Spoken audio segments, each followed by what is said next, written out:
Good afternoon, everyone. Welcome back. We're reconvening from our Budget Committee meeting that began yesterday, February 11th. I apologize for the delay, some laptop troubles.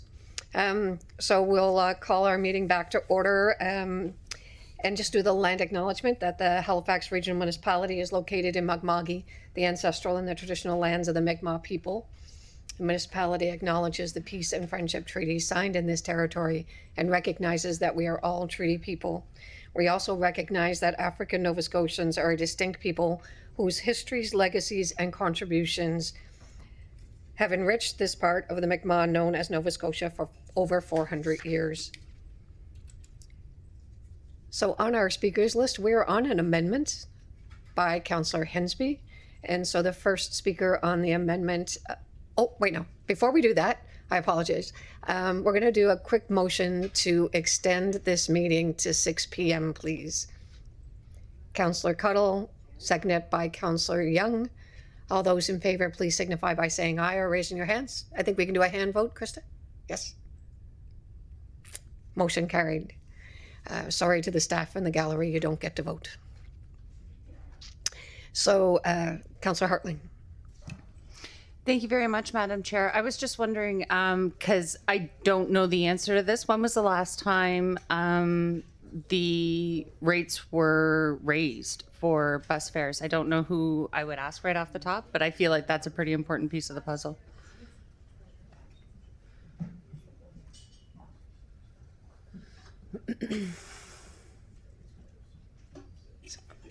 Robin is coming down to take the hot seat. Thank you.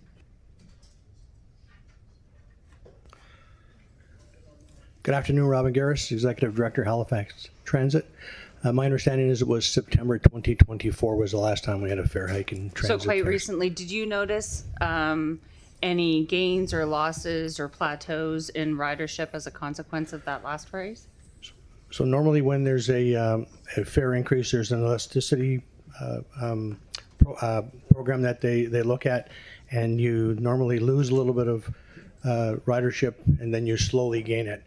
And because from what I understand, we're coming out of COVID, we had diminished ridership already back into things. It's a slow process, but you do slowly gain your ridership back. We are lucky that we are continue to gain ridership.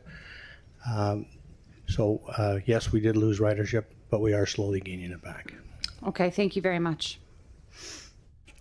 Thank you, Councillor Hartling. And just so that reminder, we were looking at BAL 22 and 24, and then the briefing note for the fare increase, just as a friendly reminder.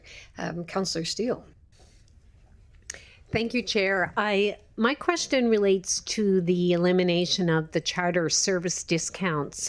I don't know if any staff can respond to whether there was any consultation with the groups. I think some of the events are the Blue Nose Marathon, the Pride Parade. Volunteers for those events, I believe, were offered free transit. So wondering if there's been any discussion at all and what impact it may have on the level of volunteerism.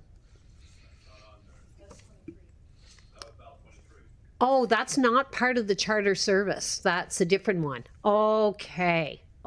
Sorry. My apologies, everyone. Sorry. Thank you, and my apologies. I'm still having a hard time getting into my laptop to be able to follow. Councillor White.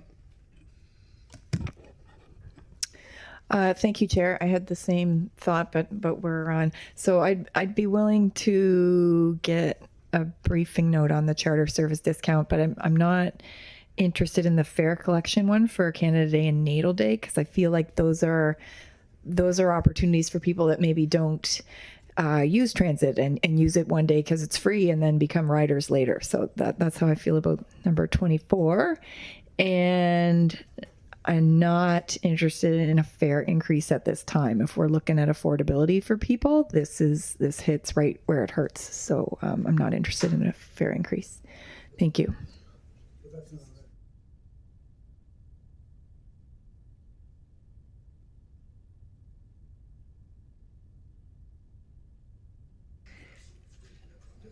Councillor White, I apologize, I got distracted there. Did you have a question or just a comment? I'm good. Just a Okay, comment. good. Thank you so very much. Councillor Austin. Thank you, Ms. Chair. And the charter service, I'll vote to put that on the ballot for, more information for us to consider. It's not a huge amount of money, but I mean, the way I understand that one. Can we do that after we finish with these two? No, I'm speaking to 1A. Oh, you are? Which, 22 or 24? 22. 22? The Thank you elimination so of much. charter service discounts. Thanks. Yeah. So, I mean, the way I understand that one is it'll come back to us. It's almost a cut to our special events grant in a way, because, wouldn't some of these folks then just put that in their budget as they apply to that committee? And, the free fare on Canada Natal Day,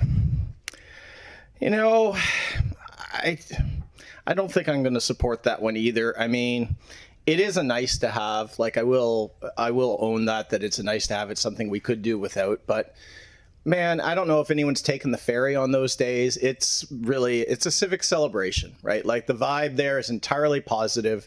It's 2 days a year. I think it's a celebration of transit. It's a celebration of our city. And, I think it'd just be sad to give that one up. We need something that's a little bit joyful in all this misery of a budget. So I'm not going to, so I'm not going to vote for that one. I think it's worth it. And, the fare increase, I did have a question for staff. And, in the way you've structured the report, you had your yellows and you had your reds. And the yellows being things that we could consider. You weren't really taking a position. This is the way I kind of understand how we're going about it. And then the reds being ones that you're really not recommending. Could you tell me how the transit fare increase became a red and not a yellow in your recommendation?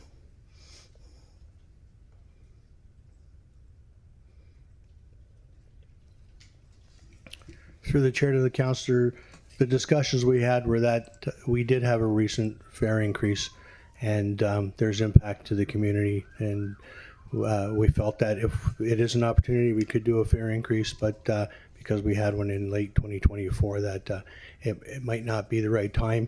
And a lot of times transit properties, they like to have an enhancement that goes along with the fare increase. So once we start putting some of our initiatives and enhancements in place, the discussion of a fare increase goes a lot smoother with the public. That's what our discussions were.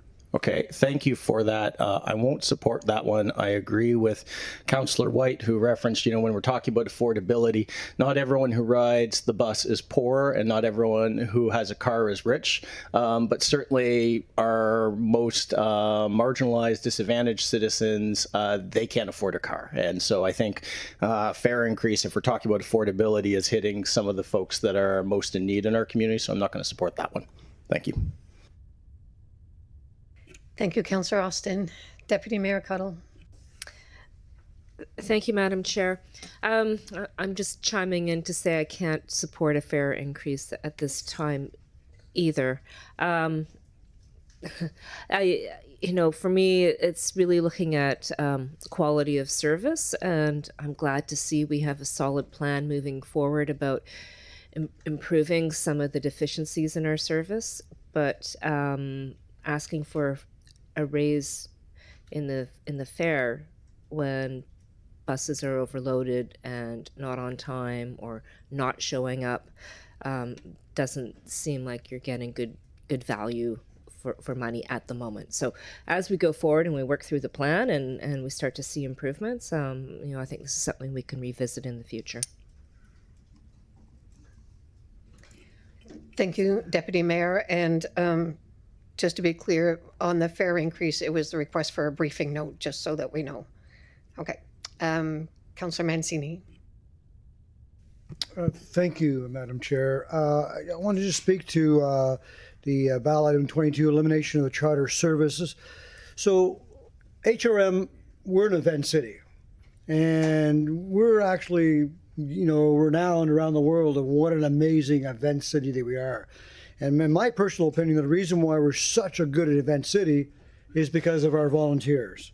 Our volunteers come out, whether it's curling or baseball or sail GP or whatever it might be, they come out full force. And people around the world come here and they're blown away by the way that our little city is able to execute these events at this level. So I understand what Councillor Hensby is trying to do, and I applaud that. However, doing anything to impact our events or our volunteers, I believe, is counterproductive. That would mean if they need one of our events, Blue Nose, whatever it might be, might need one of those charters, they'd have to pay for it. In my opinion, one of the other things we're going to be getting into the police budget again, and the fact that we have to charge the Blue Nose $50,000 to $60,000 for each event because they have to use HRP to do the marshalling at intersections, and that's what we're forced to do because of the province, is wrong, because it's counterproductive to our events. So for things within our control, I support everything we can do to support our volunteers or our many events. So I won't be able to support 1A, and I'm fine with a briefing note when it comes back to fair. So that's just my 2 cents worth. Thank you. Thank you very much, Councillor Mancini. Mayor Fillmore. Thank you very much, Madam Chair. Given the small dollar amounts for 22 and 24, we really need to be moving the dial in a much bigger way. I don't think I'm ready to support those 2 bills for the small dollar amounts and to interfere with what is a very nice service to folks. However, the fare increase is different, and I'm very interested in what the director said about waiting to bring a service enhancement at the time of a fare increase, and this reminds me of our conversation yesterday about tap to pay. And so if that's rolling out sometime soon. But I wonder if the mover of the motion, Councillor Hensby, would be open to a friendly amendment to part 2. Madam Chair, do you mind that I'm on part 2, or it seems like the list was exhausted, so the speaker's list. I'm sorry, Mr. Mayor, what was the question? I think you were trying to keep us on part 1 of the motion, but I noticed that the speaker's list was exhausted, so I'm moving us to part 2, if that's okay. Yes, and we can separate this out and vote separately on 1A, then 1B, and then 2. Thank you very much. So I wonder if Councillor Hensby would be open to a friendly amendment to part 2, which would be to undertake a jurisdictional scan on rates in similar comparable cities across the country and where we stand. I believe we're on the very low end of that right now, but it would be good to know that for sure. If you'd accept that as an amendment. Sure. And I'm not sure who the seconder was. And the seconder on It might have been that me, motion at the time, I believe. It was me. I accept it. Think it was you? Okay. Okay. Thank you very much. Thank you, Mr. Mayor. Councillor Hensby. Well, just to clarify, I'm not talking about ballot 23, but the volunteers, they should have free pass. So I'm not, I think that instead of them bringing their cars to downtown to get to events, fighting for parking spaces, let them take the buses with their event passes. I think that's great service. But the charter service, can we have an example of who these charter services are in regards to who we've been providing these subsidies for?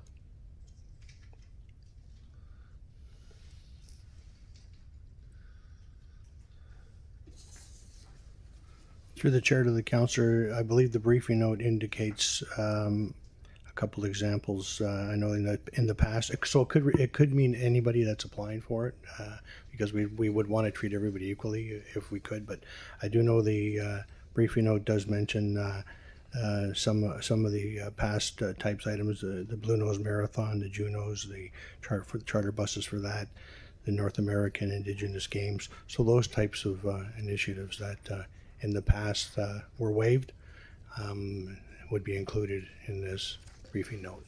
And do we have any list of potential applications of the upcoming year? Like maybe the Blue Nose Marathon is one thing; it's year after year. But is there any other list? Because the Indigenous Games won't be here this year. I don't know if GP sales are part of this or not this year.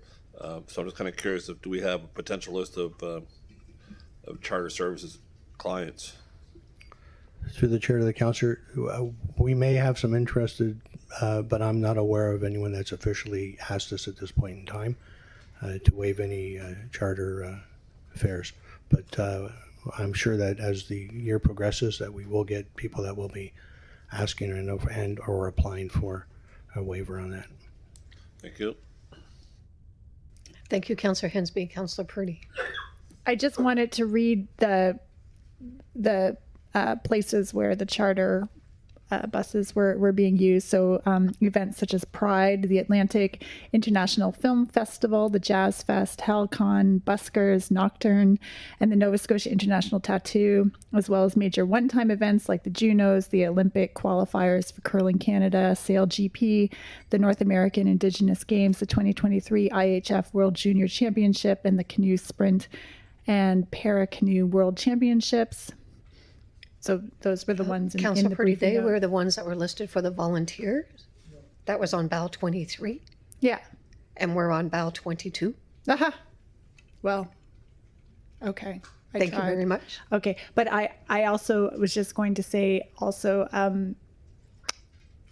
I don't think I can support these either. These do provide very valuable services, and I agree with Councillor Austin with the joyful aspect of the Canada Day and the Natal Day free ferry and bus rides, and it does get folks who don't normally use transit an opportunity to use it, and perhaps, like Councillor White said, have an opportunity to use something they don't normally do and perhaps try it again sometime. Thank you, Councillor Purdy. There are no other names on the list. Would you like to vote on these 1A? Madam Clerk?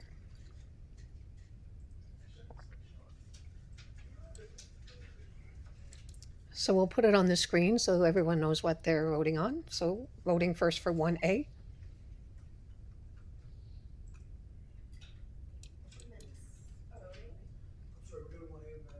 One A.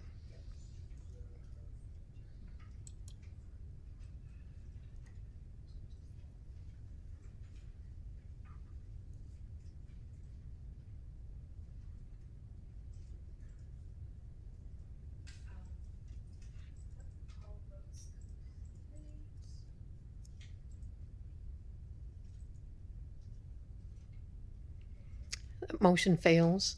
We will now vote on item 1B, which is the Ferry Fair Collection on Canada Day and Natal Day.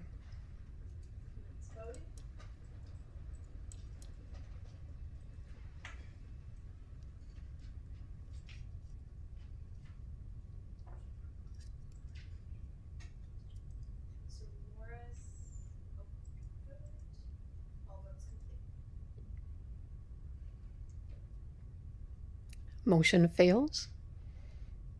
We will now go to number 2 on the motion, which is the briefing note on a fare increase with a jurisdictional scan.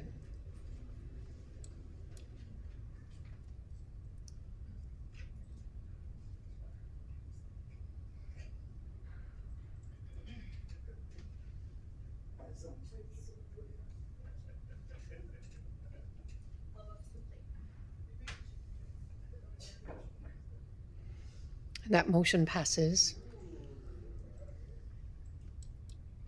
So just take us a moment to go back to our original speakers list on the main motion as amended.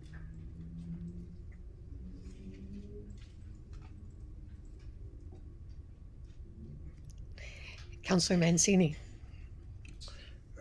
No, I'll Mayor Fillmore. Thank you. That was some kind of finger fault there. I hadn't intended to buzz in. Thank you, Mayor Fillmore. Councillor Morse. Thank you, Chair. I would like to add something to the BAL, if Council agrees. That would support us moving more quickly forward with our core services plan. If you had a look at it, you may have noticed that the implementation is mainly aimed at 2 years out, or a year and a half out. But if we wanted to speed that up, if we wanted to improve service, if we wanted to address some of our congestion issues and reliability issues that we're seeing, we could add something in terms of support for transit to purchase more buses to improve service. So I have a motion ready to go, and I think Krista has it. Can put it up on the board and read it out. I move that the Budget Committee direct the Chief Administrative Officer to include an option over budget to accelerate the implementation of Halifax Transit's core service plan, including the purchase of 10 articulated buses out of the total 30 expansion buses in fiscal 26-27 at a cost of $13 million in new capital and $1.5 million in new operating costs for consideration on the 2026-27 budget adjustment list.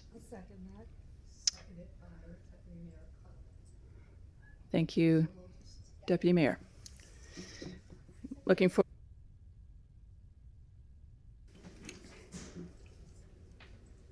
Councillor Morse, would you like to speak some more on the motion? No, I'm just looking forward to hearing Council's thoughts on this. Certainly, the core services plan for transit is one of our core services, and we hear we need to make improvements, so this is how we could do it. Thank you.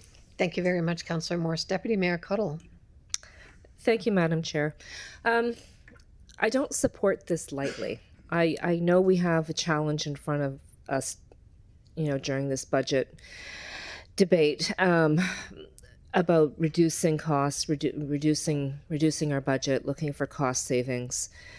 But I also think it's important that we focus our priorities, look at our strategic plan, and invest where investment is needed. Earlier this week at Transportation Standing Committee, we saw the level of transit's level of service update, as well as KPIs. And, I think if you look across our transit system, there's some specific areas where we know we are in desperate need of investment to make our transit system work. This is all happening, with the backdrop of other major issues related to congestion in the city, our strategic plan about moving people better, looking at transitioning people from cars into other modes of transit. So, as we're looking at trying to reduce the budget, I think it's important that we're strategic in where we invest in things moving forward. And this is one of those areas where I think we get a real kind of bang for our buck, and that it's not just about the transit system, it's also about congestion, it's also about helping us solve other problems we're experiencing in the city. If I look at one of the proposed areas where we could, based on the discussion we had yesterday, that feels like it was last week, but it was just yesterday, about where transit recommended they would make some changes. It was specifically around the service for 3 routes. Those 3 routes, at least on the 9A, 9B, I have in the recent KPIs 130 incidents in the last quarter of bus overloading. We have approved thousands of units in Spryfield on the basis that we're going to encourage people to use transit. But we've done that on a transit system that's clearly not working. It doesn't have the capacity to take the people that are moving in that area. I mean, I could let Councillor Steele and Councillor Morris speak to the specific issues in their districts and their transit system. But it kind of makes me feel a little sick thinking about what we've approved in terms of development, the development that exists there now, the income inequity that exists in many parts of Spryfield and people's reliance on the transit system, and at the same time providing a system that's really failing people. So I don't ask for this over on the bell lightly, but again, I think it's about reprioritizing where we invest, and this is something I think that would be a very worthwhile investment and get people moving better around our city. Thank you. Thank you, Deputy Mayor Cuddle. Councillor Austin. Thank you, Ms. Chair, and I too will support this because, I mean, we don't know what the whole picture looks like yet, and we know we do have to make cuts, and we do know that we have to make choices in our capital budget, but we're not necessarily going to decide to cut everything in the same amount. There might be places where we actually need to put more in, and of everything I think of, you know, on transportation side, it's the alternatives to car travel, right? Like, we are not going to be a very livable city if we don't figure this out. Part of me is pained by the thought of putting more buses into the existing congestion, though, because the efficiency of our transit system continues to go down as congestion worsens because we're needing more buses to deliver the same kind of number of people because they're moving slower, right? And so, you know, I've been over the last couple of days just talking with staff. I will have a separate motion at regional looking for options more tactically because I think we have to do something before the perfect BRT comes. I think we also have to do something around shorter term measures to get the buses out of some of our most congested places. I don't know what that looks like, but you know, it can't just be we throw more and more money into a system that's becoming less and less efficient. We have to also tackle the underlying issue. But in the here and now, we also need this service. So I think it's worth a briefing note, and I think it's definitely worth it considering we're going to get more back on where we're going with major capital anyway. There might be other projects we want to put off, right? You know, not to annoy my colleague in Eastern Passage, but you know, maybe the police station has to wait a little bit. So there's a bunch of tough decisions coming, and I think transit for most of us is a top priority. Thank you. Thank you, Councillor Austin. Councillor White. Thank you, Chair, and thank you, Councillor Morris, for bringing this forward.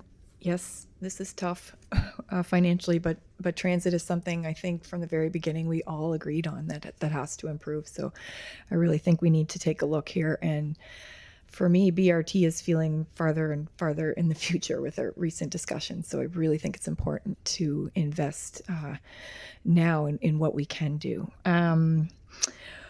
Question for you, Robin, through one of our presenters yesterday, was curious about communication of transit outages with customers in the core service plan and why that couldn't be sooner.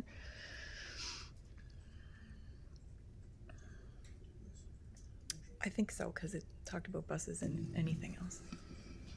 Through the chair to the councillor, in terms of just clarifying, are you meaning a more proactive approach in communicating outages? Yes. When we do, I know Yeah. our technical team is working with corporate comms to make sure that we move as fast as we can to have a fruitful and a wholesome plan to upgrade our monitors at our terminals and to move forward with hopefully digital close in the future, digital signage that can give us real-time information, and to upgrade when there are outages in transit. I'm not sure if I hear Mark coming up, if he has more information. I guess I'm just wondering if that one's dependent on budget or just logistics. Maybe a little bit of both. Okay. Making sure we have the budget in place for it to happen. But I do know that we were having ongoing discussions, and Patricia might have a few Great. to add on that. Sorry, Patricia Hughes, Director of Planning Customer Engagement at Halifax Transit. I think that the reference the councillor is making was in Robin's budget presentation with the strategic plan. There's a part about communication of service disruptions, and it's not shown in year one. The reason for that is that we have been working on something that we hope to announce in this current fiscal. So we have a new section of the website that is in draft mode that has immediate service alerts being shown that you actually can see today, but we're working on renaming it and making it a bit more user-friendly to announce that now. So we didn't have another change for year one, so it shows better communication coming in year two. So it looks like it's far away, but that's because we're phasing some things in and there is a shorter term deliverable that's imminent. If I'm understanding where the reference was. Sounds positive. I'll send it to you. And yeah, I guess just in general, this briefing note, it's specific to what Councillor Morris mentioned, but it also seemed a bit general with respect to the core service plan. So I hope we see everything that you would like to see go sooner. Thank you. Thank you, Councillor White. Councillor Steele. Thank you, Chair. I'm a little bit confused by the tail end of what Councillor White said, because I didn't. Maybe we could see the draft motion, just because I thought it was more focused on the buses and the operators for the buses. Am I correct? Okay. Okay. My comments on the motion. I do believe that investments in service reliability will increase affordability for our residents. I think it's really important that we look at this, and I know that Transit has indicated a few routes that they feel are ready for that investment right now. Well, many routes that are ready for it right now, particularly 3, 9A and B and number 28. So my question is, can you break those out in terms of what the costs might be? It would be interesting, rather than, I know that Councillor Morse has come up with some budget numbers around 13 million in total, including the new buses and operators. But, you know, if we could we see what the cost of 1, the cost of 2, the cost of 3 might be? And also, then I have another question as well, and maybe that would be addressed in the briefing note rather than today, is how realistic is it? I know for the excessive bus, part of the reason why we're not going forward is you're doing the plan, etc. But for this one, is it perhaps because you may not be able to actually procure the buses? Like if we were to decide this now, would we even have the buses in 26, 27? Like how quickly would we be able to get them? I don't know what the lag time is on the ordering. So I'm trying to understand how realistic the motion is. Councillor Steele, our CFO has a comment to make. Okay. Thank you. So, yeah, great question. So before Robin has anything, to say on that, one thing that I will be asking procurement, if this briefing note goes forward, to get a written confirmation that those buses can be delivered on time, because that's an awful lot of capacity to take up in the capital plan if those buses aren't going to be delivered on time. So we would want that commitment.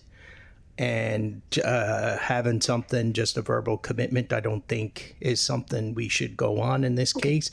I don't know if Transit maybe has that already, but I would think we would want to make sure that those buses are coming and that we have the space and capacity to accommodate those buses and the capacity in our fleet department to be able to upfit and maintain them as they go forward. But I'll let Mr. Garris speak to that. Okay, but I just want to say thank you, Jerry. That's what I was getting at as well. I want that addressed with, a bit more detail around that. Thanks.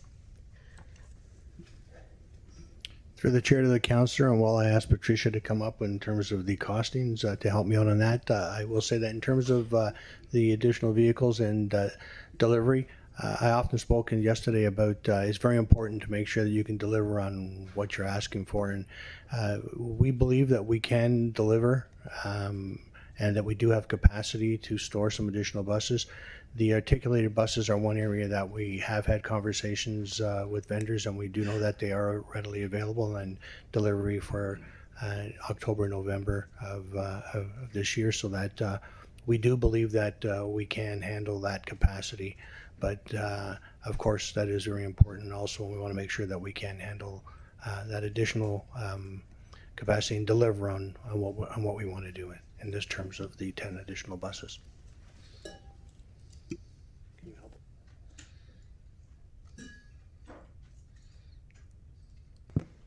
Good afternoon again, Patricia Hughes, Director of Planning Customer Engagement. Just doing some quick math. The Route 3 changes represent about a little over half of that cost, with the Route 9 changes being closer to 30% and the 28 being 20%. So we also can't buy half a bus, but generally that's the breakdown. So a little over half for the Route 3, about 30% for the 9, and 20% for the 28. So that's kind of how it could be split up. Okay, thank you. Thank you very much, Councillor Steele. Councillor Manzini. Thank you, Madam Chair. So, it's interesting. We've talked about being bold. We use that word a lot when we talk about transit. Every one of us in this room, Mayor Fillmore and all of us, we all campaign on improved transit. We received the core services plan, and so it's interesting, Councillor Morris. Good for you for bringing this forward. My questions are the same. Can we deliver? Can we? It's not only the purchasing of the buses. Do we have the resources and everything that it takes to keep the buses on the road, the staff? So it'll be interesting to see more of that when you come back with the briefing note. I think we also really have to understand, if we are to proceed with this, what will the impact to will us be? So if we're at a 6 now in the rating of our services when it comes to transit, does this bring us to a 7 or does it bring us to 8? I'm having a hard time understanding what that does. So I don't think you can answer that question now, but maybe we come back. What are the improvements if we were to advance that? So is it worthwhile of the investment now versus in a year's time to do this? What's the impact I'm looking for? So really worthwhile. I also think, Robin, we ask you a lot about this. What about other orders of government for funding on this?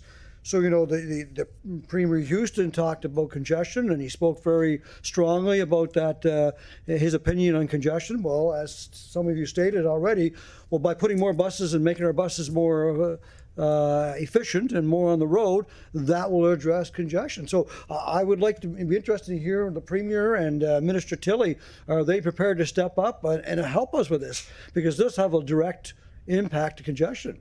Yeah, I absolutely would. So it would be interesting to get their opinions. And can we phase it in possibly? Maybe it's not all of it. Maybe there's portions. I think that's what Councillor Steele was asking about. If you could break it down, maybe there's 5 buses this year, whatever. Can we do that? So so I think that'd be interesting to see that come back. And my last point is around these types of buses. My understanding, we talked about this before, these would be diesel buses, correct? Because the electric ones aren't available, these types of buses. Are these buses, this newer type of diesel, is that at least more efficient from the traditional diesel?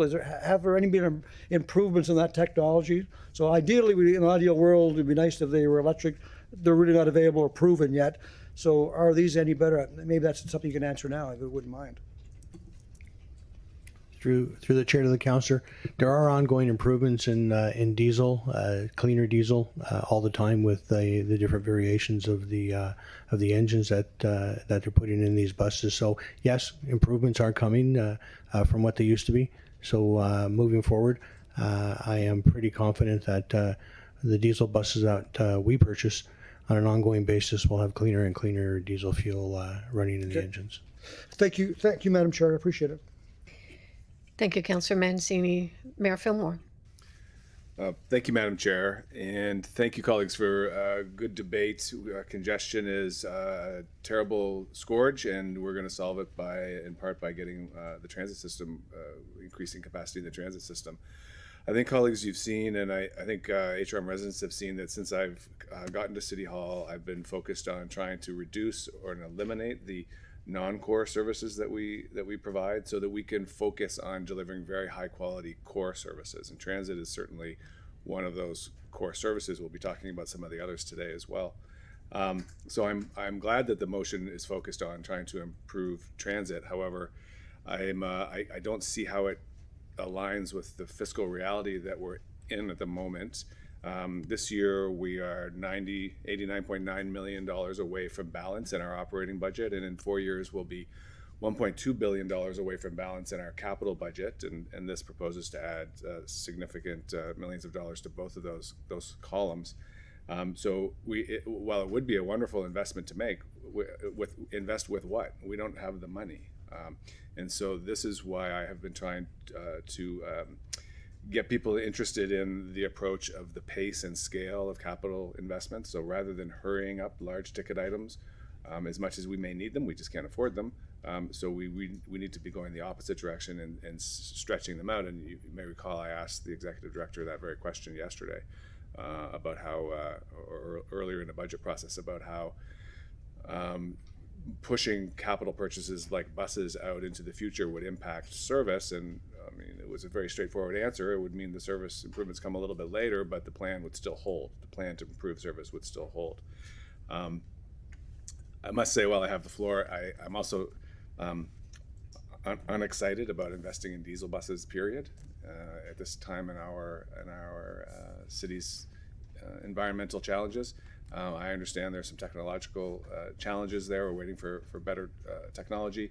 But again, pushing large purchases out like this allows that technology to catch up, and there might be better hybrid or electric options in future years. So for those reasons, colleagues, I'm unable to support the proposed amendment. Thank you, Mayor Fillmore. Councillor Purdy. Thank you, Madam Chair, and I have to agree with the mayor's statements there. I want to support this, but I can't. Mancini. And we talk about being strategic, but I don't feel like we are very strategic because we say yes to everything. So if we were going to save 10 million in capital in another area to invest in this, then I would be way more interested in that idea, but we're not. So I can't support this, although I do agree that transit is a core service, and I'm looking forward to the core service plan rolling out in the next few years, and keeping with the pace and scale idea that the mayor's been socializing with us this year. We just can't afford it. When we can't afford things, we can't afford them. So unfortunately, I'm not going to be able to support this. Thank you, Councillor Purdy. Councillor Kent.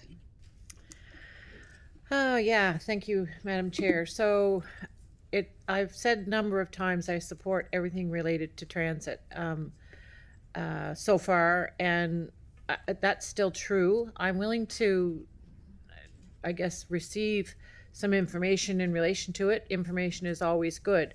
What I'm struggling with is two things. One is the core service was delivered to us at Transportation Standing Committee, and it was said clearly that there would be no impact this year. And I think that, and I think from the staff perspective, that was a good place to land. You know, we have a lot to deliver on for next year, and knowing that we have the plan in place is the roadmap to more improvements. We can't do it all at once. The other thing I'm struggling with is the notion that the core service of police in Eastern Passage is something that we can just sort of pass off and push it to the side because something else costs more, and it's a core service that should be delivered. I'm not going to get into the full debate on that, but I want people to know that that's a push and pull for me, and it should be for all of you, but it shouldn't be an easy decision just to push that aside in order to do this. I'm not willing to do that.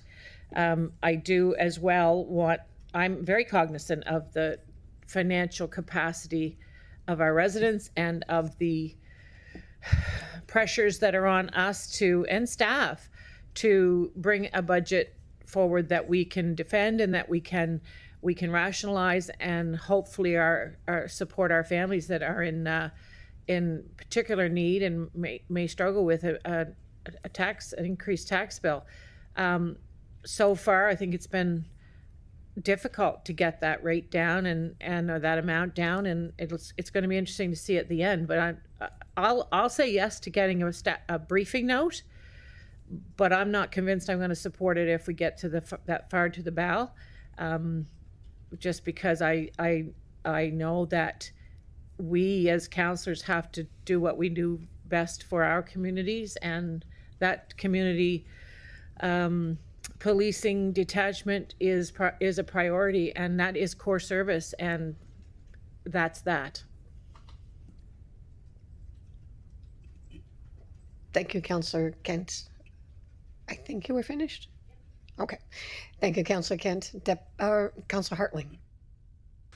Thank you very much, Madam Chair. I am happy to support getting a briefing note on this as much as is possible, because I am as much as I am worried about this year's tax increase, deferring to another year, one, doesn't make it cheaper, and the following year is also not any better.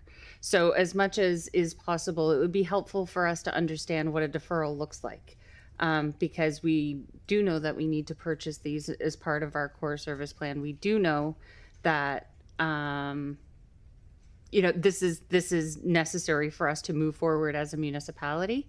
So, in as much as I am also very uncomfortable, with the current tax rate, I am also cognizant of the fact that by not doing nothing, we are not making our future any more affordable either. So I simply just say that as in as much as you can address or speak to that in the briefing note, I would really appreciate it. I'm with Councillor Kent. I can't honestly say where I'll fall, but I think it's important to think about, and I'm happy to take a briefing note on it. Thank you. Thank you, Councillor Hartling. Deputy Mayor Cuddle. Thank you, Madam Chair. Yeah, so, I understand, we're all sitting here looking at, what's relevant to my district and my residents. I know we're all, concerned about the increase on the tax bill. I just want us to remember, too, that this, by not doing this, it also costs residents money. For those of us that have been on Transportation Standing Committee, you might recall some of the presentations we've heard. I'll just highlight one from my district about the woman who relies on transit. They're a one-car family. She takes the bus to Bedford for her job. She's worried about losing her job because she is consistently late in traveling from Spryfield to Bedford because of bus and bus overloading and on-time performance. When she comes home, she gets dinged for being late all the time and picking up her child from daycare. It's a daily struggle to the point where they're looking at their finances and they're looking at the need to buying another car. By not investing in this, we're not solving our congestion issue. We're not making life more affordable for our residents. Collectively, we approved a lot of housing over the last few years. I want to note with the Housing Accelerator Fund, we collectively approved 26 developments in Spryfield. 26 multi-unit developments that have no requirement for parking, that were done without having the regional plan completed, and we're all kind of based on this idea that they will be supported by transit on the corridor. That's why we approved them. And we said, yeah, go ahead. And then we don't deliver on the service on which we approved those other developments. It's the reality is that Spryfield doesn't have a lot of options for getting out of there. And will buses be caught in congestion? Yeah, sure they will be. But will congestion be worse without the buses? Yes, it will. And will it cost residents money? Yes, it will. So, sometimes we need to look at our districts, and sometimes we need to step back and look at our collective action as a whole and what we're doing with the city and how we're moving forward and the promises that we make, to support development. And then there comes a time where we have to deliver on it. And in this case, all you have to do is look at the KPI reports. Take the time, look at the KPI reports, and look at the level of service of transit on the 9A, 9B. Again, I can't speak to Councillor Morris's district or Councillor Steele's district, but I can speak to what's happening with the 9A, 9B, and this is an investment that is desperately needed. Thank you. Thank you, Deputy Mayor. Councillor Gillis. Thank you, Madam Chair. Thank you, Transit team. Just a quick question. What's the capacity of our fleet now? One of the things that comes to my mind is last year when we attended the electrification grand opening or whatever it was, ribbon cutting, one of the things that stood out to me was there was an entire fleet. There was a lot of buses that were parked in the middle of the day. And I thought that was odd that we have so many buses that weren't out on the road. Like, is adding extra buses going to help, I guess?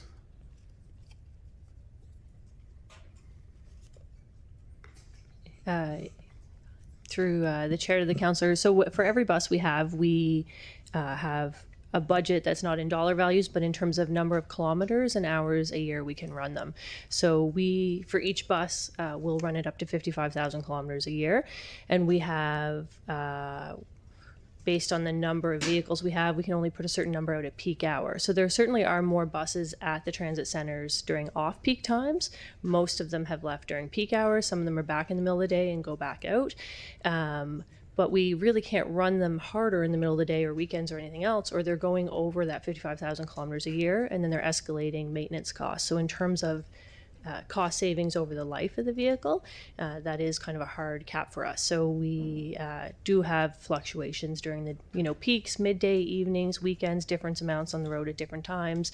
But if we run them harder, it'll exponentially cost more in terms of the repair and maintenance and the end life of them.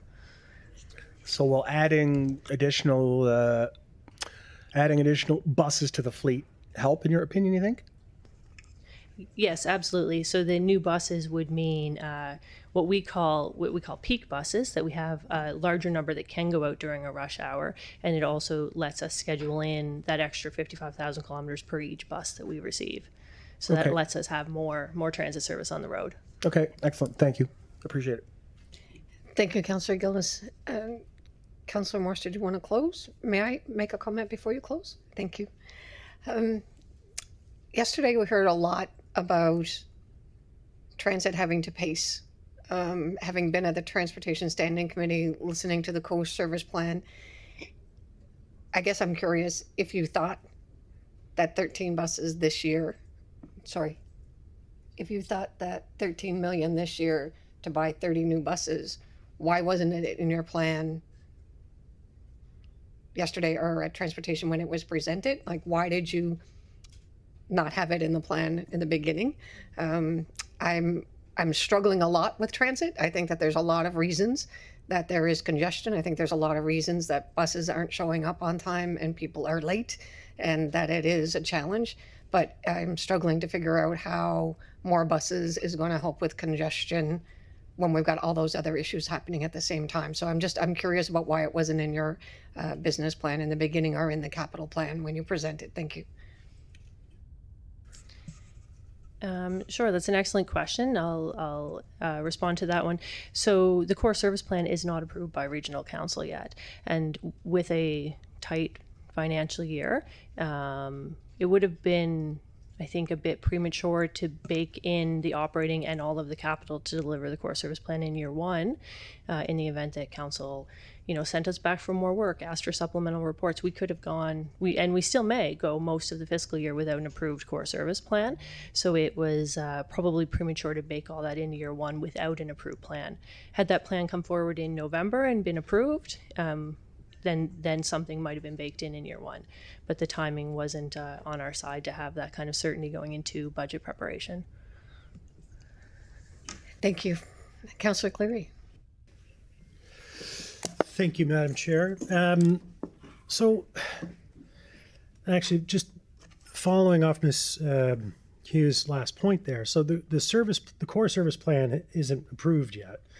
And so it seems to me it's kind of premature to say, well, let's accelerate it and add these extra buses when it hasn't even been approved. And I missed the Monday Transportation Standing Committee meeting where it was first presented.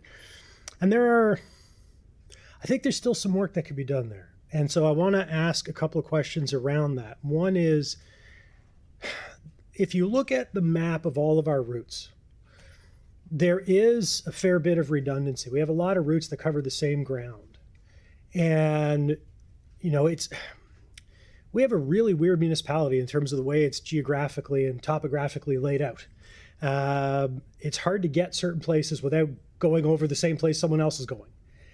Which probably leads to a lot more deadheads, like 5, 6, 7 buses an hour going over literally the same road. In fact, someone said to me a couple of years ago, I wish I was going to out of service. That seems to be the best service place in HRM.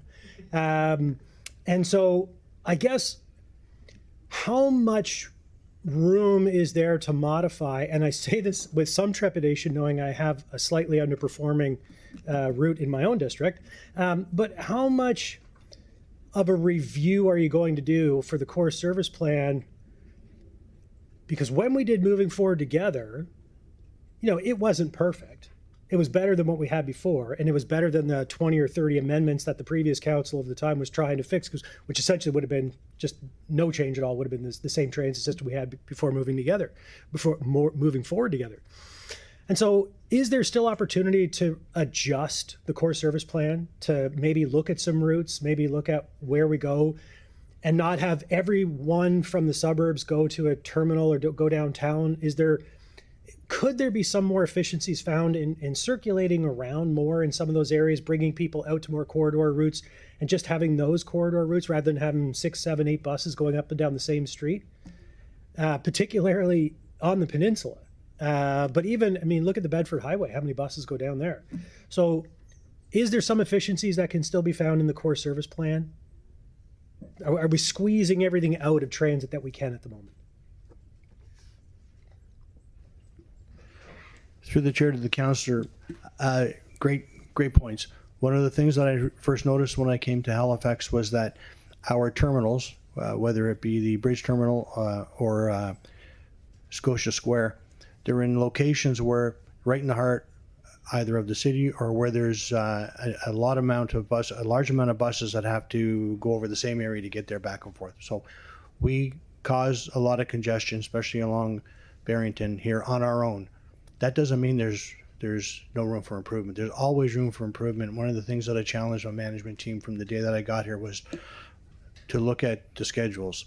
We know that we get a lot of complaints from the operators about the schedules, and we often talk to the union, but what can we do about work-life balance?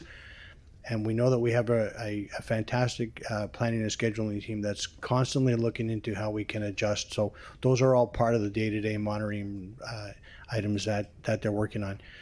Of course, there's room for improvement, and those are challenges that we have to meet. So to answer your question, before I hand it over to Patricia, who might want to add to it, yes, I strongly believe that we need to take a look at some of our routings, some of our interlining, some of our schedules, maybe add things like some other transit properties might have, like some flex routings or some things like branch routes that are on at certain times of the day, so that the congestion when you have least amount of ridership isn't lighter on all the buses that go through an area, but it's consistently monitored, and we make those adjustments so that frequencies may be different at different times of the day, but at least we're not congesting the roadways with our own vehicles trying to move people, and that there's better opportunities that we can look at. And there's nothing wrong with making the small incremental changes, and if they don't work, you change them back. You communicate it, constantly do what you think is what's right for the business. I'm going to let Patricia add on to that. Sure, and I would say there's always room and definitely for revisions to the core service plan. If it's not there yet, it's not there yet. And there are absolutely routes that are redundant and overlap. There was quite a bit of that removed with the Moving Forward Together plan, and a lot of situations we do have local feeder routes that feed into corridor routes. One of our own, I think, challenges in preparing this plan is because we did have ideas about how to, completely restructure some areas, but we didn't propose that. And the reason is we do think that a larger exercise is needed, thinking ahead to bus rapid transit and what that looks like. So some of the great suggestions the team had, or we heard from the public, we thought that's a good idea, let's restructure. And then we went, wait, we might undo that when we go to restructure the network for BRT. So that was, one of the reasons it's perhaps a bit more modest than we would have came forward with, because we don't want to, take two routes that right now you have to transfer, tie them together, and then in 3 or 4 years uncouple them again and disrupt people's trips. So we were very sensitive to that. And in the strategic roadmap, we do say there's another module coming. We need that plan of what the network looks like with BRT and how the routes feed into them. And once we have, and we would want to do public consultation as part of that. And once we have that plan about, this is what the route network would look like if BRT were there, then I think we'll be less hesitant to make some of those bigger changes, because we know we won't be undoing them later. Thanks. Thank you, Councillor Cleary. Councillor Morse. Thank you, Chair, and thank you everyone for these great points. I did want to bring this up a little bit early because I was very conscious of the engagement process that happened during the fall and all the work that went in to collect the data and inform the core services plan. And it was just going to miss our budget process. So I'm asking for this briefing note during the budget to try to advance the core services plan. It's the first time in about 10 years that we've done a review like this. And I think a lot has changed in 10 years in terms of how much our population has grown. And if you had a chance to look over the report, there were a lot of comments about how people's trips have changed, their work hours have changed. A lot has changed since we looked at this last time. So in terms of the priorities that transit staff are recommending, they're talking about the number 3, expanding the number 3. This is the crosstown. It takes people from the Lacewood terminal area and the routes that connect there. It takes them to Burnside. It's one of our biggest employers in Burnside. So it's about getting people to work. Route 28, we now have a new medical center. It just opened a year and a half, 2 years ago at Bears Lake. So people need to get out to Bears Lake for their medical appointments, and the number 28 has a lot of reliability issues. I've had people contact me and say, elderly people who are standing by the side of the road and the bus does not come for them because of the challenges with servicing the 28. So I just, these are recommendations of the 21 recommendations staff have made for the core services plan. These are some of their most urgent priorities. And this briefing note would give us a clearer picture of what we could do in the near future to improve service for our residents. And I think I understand, I don't relish putting an over on the budget this year. It's a very difficult budget. I understand that. I think, but without this briefing note, we don't have a clear picture of the trade-offs that we have to make. And we don't have a clear picture of how we may be shortchanging one of our most important core services. We really need to do something to get people to work. We really need to do more. We have a lot of concerns coming from the province about productivity in our city. One of the reasons probably people aren't as productive as they could be is they have trouble getting to work. So this is a very important service that we're offering. I think we could at least take a look at it to see if there's a way we could advance the core services plan. And so I'm asking for your support on this briefing note. Thank you.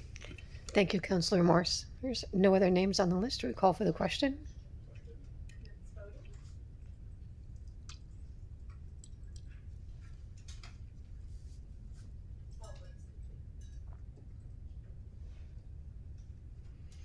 Motion passes. We'll go back to the main motion as amended.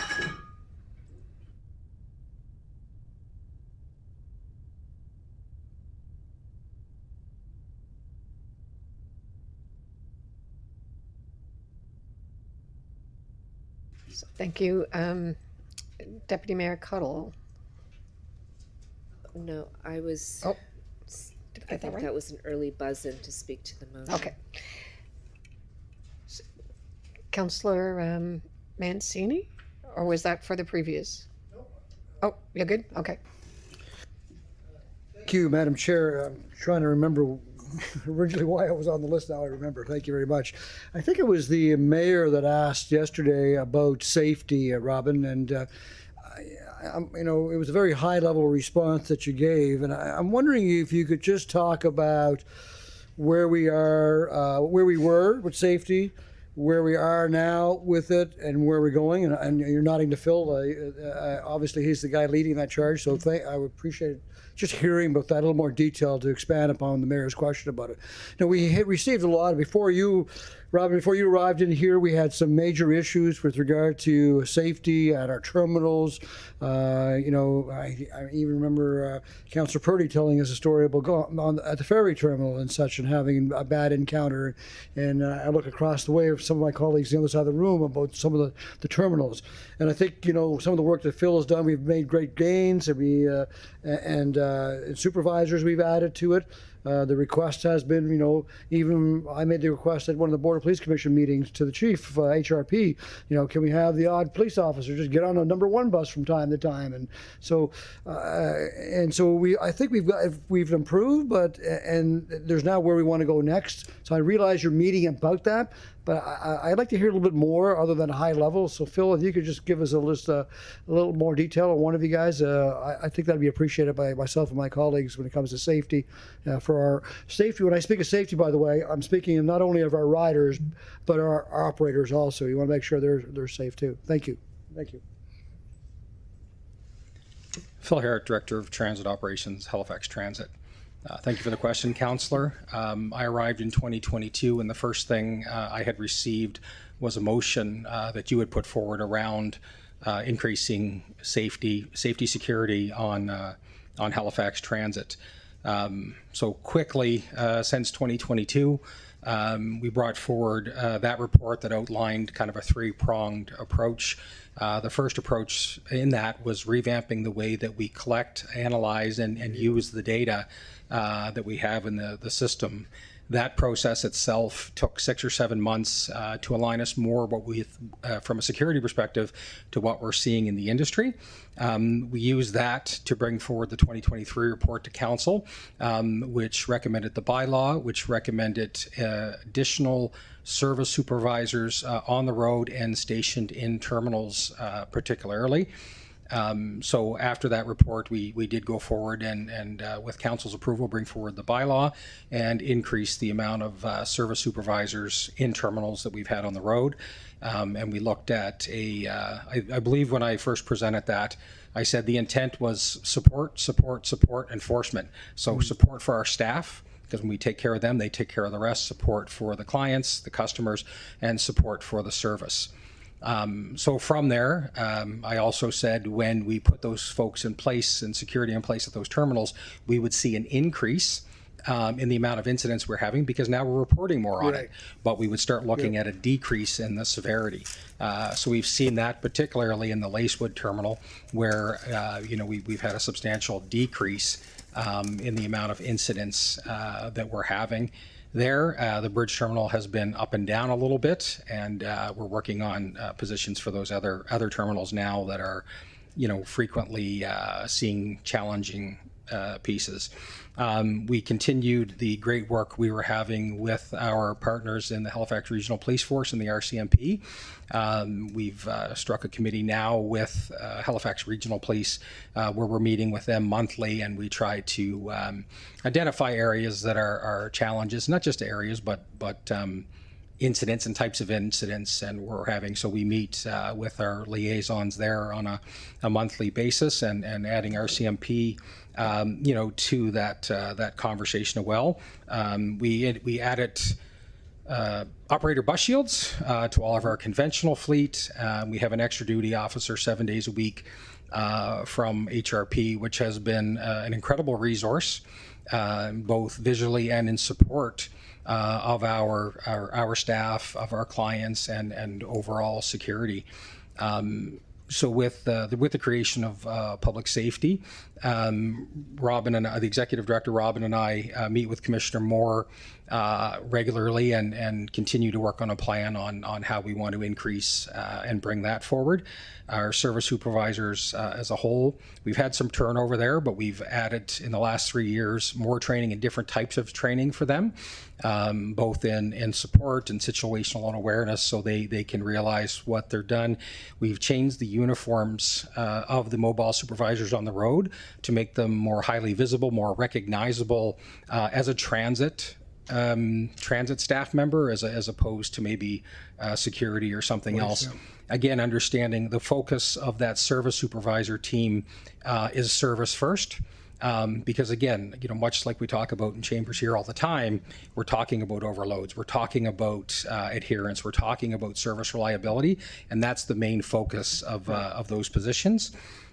So like mentioned in that report in 2023, we had put forward some examples in there of what a more dedicated security type force could look like, and we continue to work with our partners in public safety as there's stuff to work through in the with the province as well as to how layered policing and tiered policing and things like that could work. So we've increased staff on the road. We've increased both physical barriers, being the operator shields, and some policies, and again. Data collection and analysis for there. Under the safety plan piece, we've held several stakeholder engagement sessions now, and those will continue into the spring. I think that's it. Thank you. My time is up, but I just wanted to make sure we had a little more detail of what we've done, and I do have some more questions, but I'll come back. Thank you, Madam Chair. Thank you, Councillor Mancini. Councillor Hartling.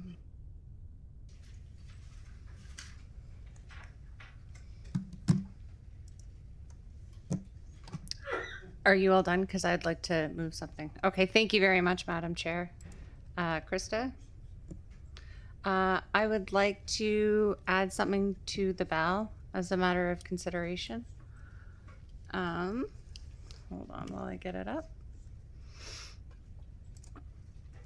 I would like that the motion be amended to include a section that reads, that direct the chief administrative officer to include an option over budget of up to $100,000 for bay rides to expand service for the prospect communities for the consideration of the 26-27 budget adjustment list, and submit a briefing note for consideration that details the final funding amount and the associated level of service after further consultation with Halifax Transit and Bay Rides, the rural service provider.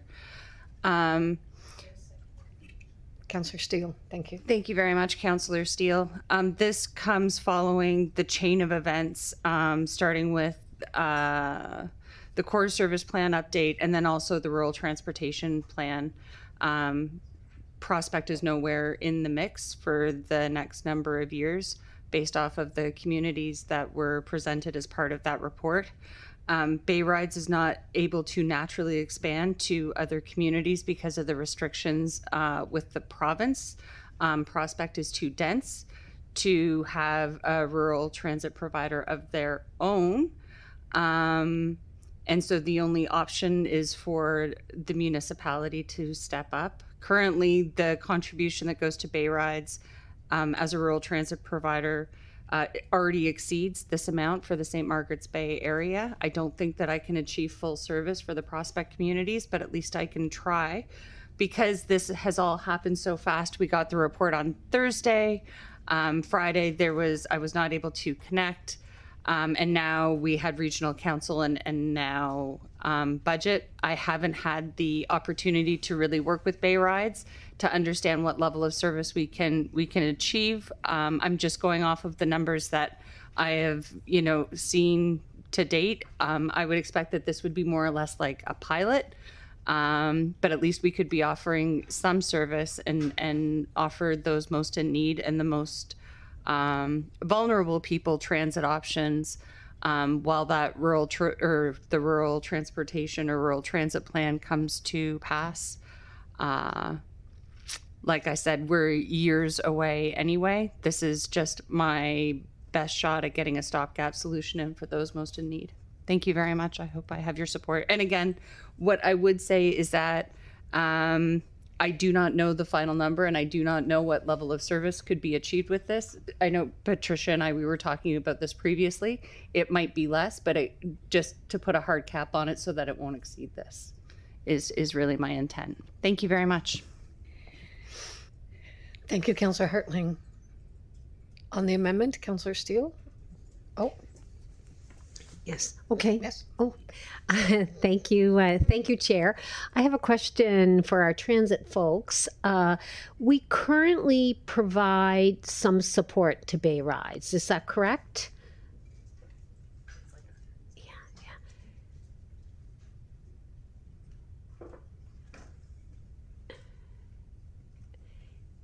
and maybe I'll finish my question.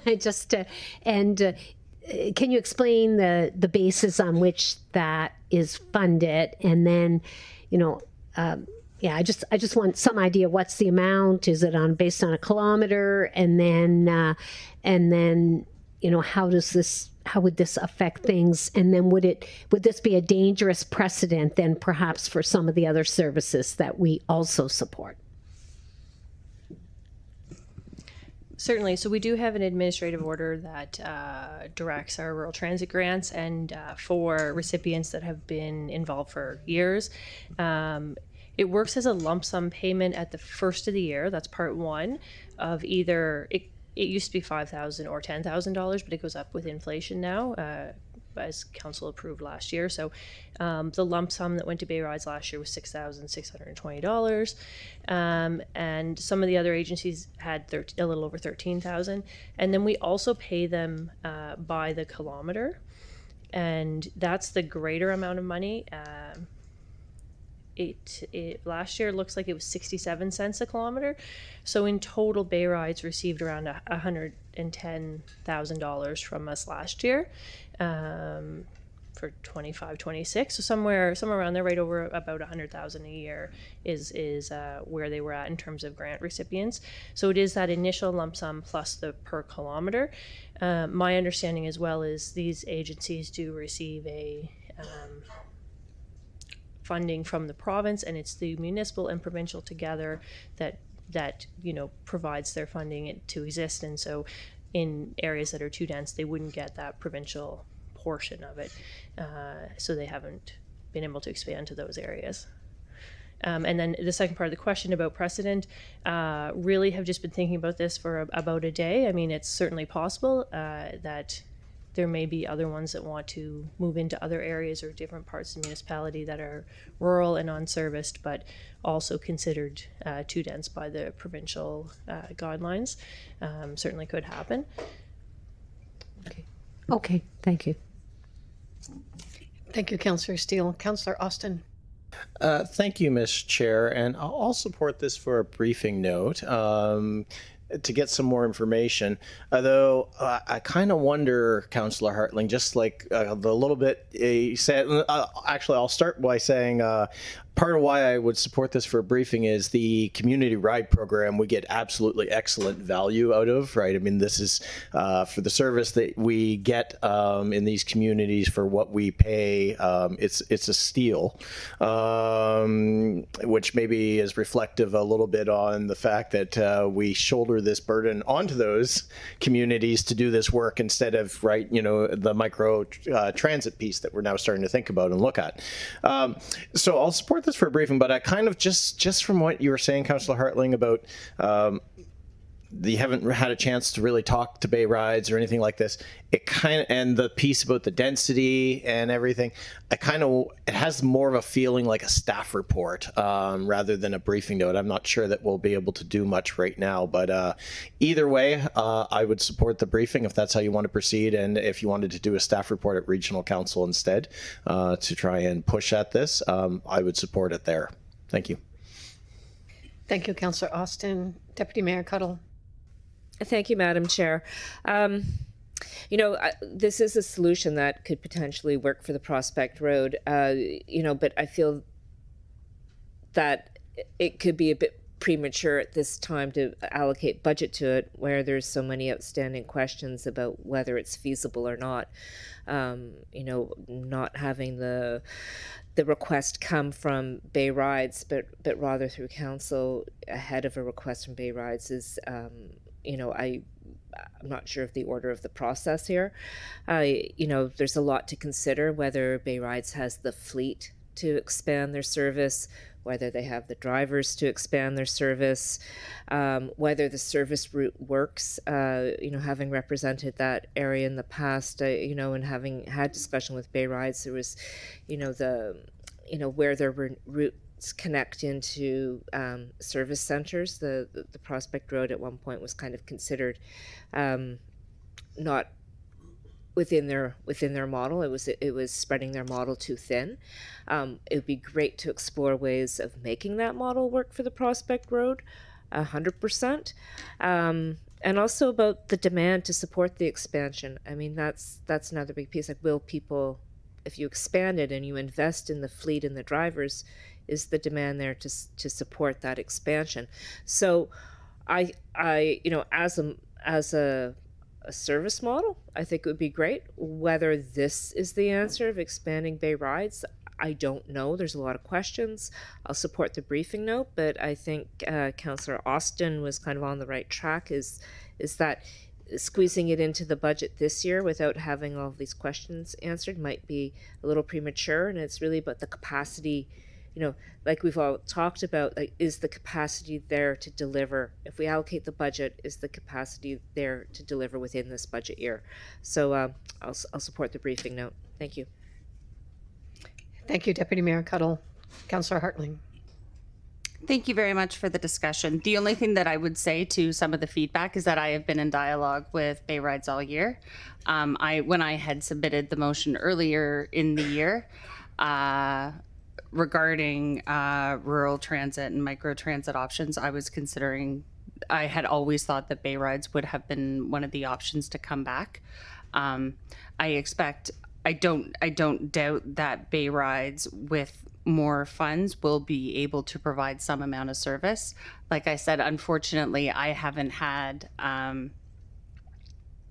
the opportunity to do all of that. You know what I mean? What that negotiation might look like, only because of the timing associated with this. So I don't expect that we will get full service. This is already, this is less than what we give St. Margaret's Bay already. This is just an opportunity for us to put something in place. I don't think but again, a briefing note would speak to the level of expansion that Bay Rides can deliver. And that can be worked out as part of this, as part of the briefing note. So thank you very much. Thank you, Councillor Hartling. There are no other speakers on the list. Call for the question.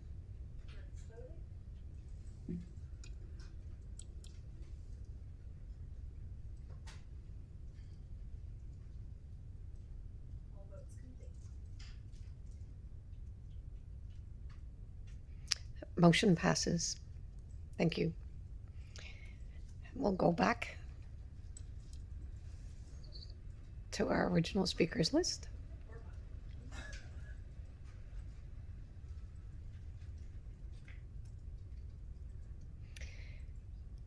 It looks like on the original motion, Councillor Austin hasn't spoken on the original motion as amended yet. We have? Oh, you're not there. Okay. Deputy Mayor Cuddle. Thank you, Madam Chair. Yeah, I just had a question looking at the operating budget summary of changes. And I just note a rather large number there for local transit tax revenue changes, 6,007,000. And I'm just wondering if someone's able to speak to that change in the operating budget, where that's coming from. Through the chair to the Deputy Mayor, I believe that's the that comes from the property tax and the we don't personally have control over that. That comes to us in transit. It's a yearly number that we get. So Jerry, would that increase be related to new housing development, increase in assessments? What would that change, $6 million change, be related to? Thank you. Yeah, that would be increase in the local transit rate. That would be the new properties being added to the rate and things like that. Okay, so growth. Growth, yeah. Okay, thank you. Thank you, Deputy Mayor Cuddle. Councillor Hinch.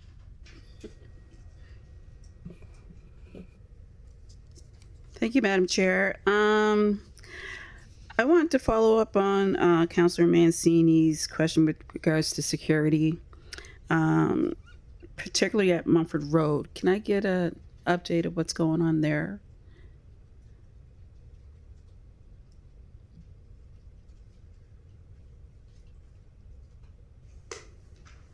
Phil here, Director of Transit Operations. Sorry, Director of Transit Operations, Halifax Transit. Specifically, this is now, and it's one of the areas that we have the bell forward for the increased security costing, is to put contracted security guards there in place specifically for Halifax Transit, again, for a visual presence, a quicker response time, better customer service, and better tracking of the incidents that are there. Also, the shelter that's there, is that open to the public, or? You're referring to the terminal building that's there? The terminal building, yes. It is open for several hours a day, but we do close it down at a certain point because of a higher number of incidents there. And it's localized with folks loitering in there and doing things we wouldn't like them doing. So if security was there, then it would be open longer? That would be the intent. If council decides to support that BAL item and we were to move security there, the security wouldn't be 24/7, but it would be throughout the time of day that we are seeing a higher number of challenges. Okay, thank you. Thank you, Councillor Hinch. Councillor Steele? Thank you, Chair. I have a few questions about revenue. I don't recall where we saw the advertising revenue that comes in for transit, or does that go to the transit budget? I don't recall seeing any reference to that. But you see quite a bit of advertising with the buses and on the buses. So curious about that. And actually what started me thinking about this is I've had a few residents ask me about commercial space in our transit terminals and the potential for, renting out some commercial space, particularly space, where you might provide food items rather than the really unhealthy stuff that comes from the machines. So wondering, has that been looked at? And then another question that I have is just, I'm certainly not opposed to this or anything, but the change to 24 hours for the airport. That's an interesting cost. I'm wondering, was there any cost sharing with the Halifax International Airport on this? I understand initially, I've been told this by a reliable councillor. All of the councillors are reliable, just to say that.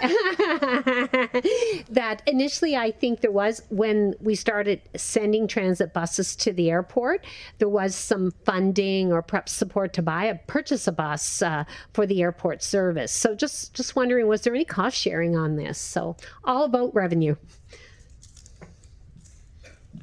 Through the chair to the councillor, I'll start, but I may have to refer to some of my staff members to help me out with things that may have happened before I was here. So my understanding is that there was some cost sharings in terms of buying the vehicles for the 320 service in cooperation with the airport. I'm not sure if there was any other funding that was involved with that, but they're always very eager to work with us to do whatever we can. They're a valued partner, and we truly understand the need of expanding that to a 24-hour service for the customers that use it. In terms of the revenue generations that could be at terminals, we're always looking at anyone who's interested. I'm not familiar with anyone who's come to transit. I'm not saying that they haven't. I don't have any information right now of anyone who's come to us to look at those opportunities. I do know in my career, though, that there has been positives and negatives with that. So there's times when small item opportunities, whether it's a coffee shop or whether it's a magazine or some type of convenience, there have been opportunities in the past. Sometimes they work, sometimes they don't.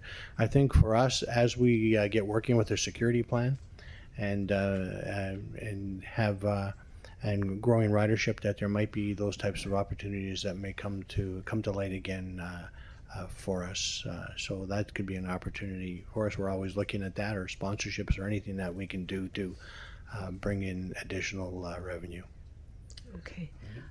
Okay, so in the past, there was funding for the airport, from the airport, but currently not for the proposed incremental funding or incremental expenses. We don't have any cost sharing on that. Am I correct?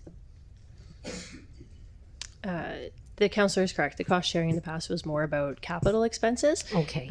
Not operating, although the airport does, the snow clearing and parts of that to help contribute to operating, but have only provided a capital cost sharing in the past. Okay. And am I to understand in terms of commercial space at terminals, that's not really something we've proactively explored at this point?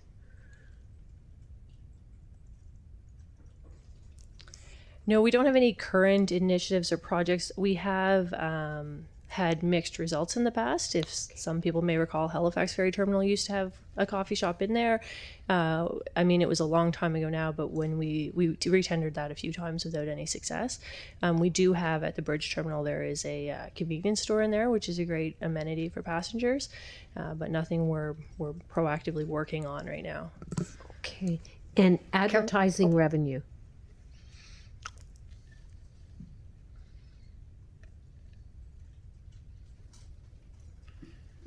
To the chair, to the councillor, in terms of advertising revenue, I am told that we are slightly down in our numbers, but it's something that we're always looking at to increase the best we can.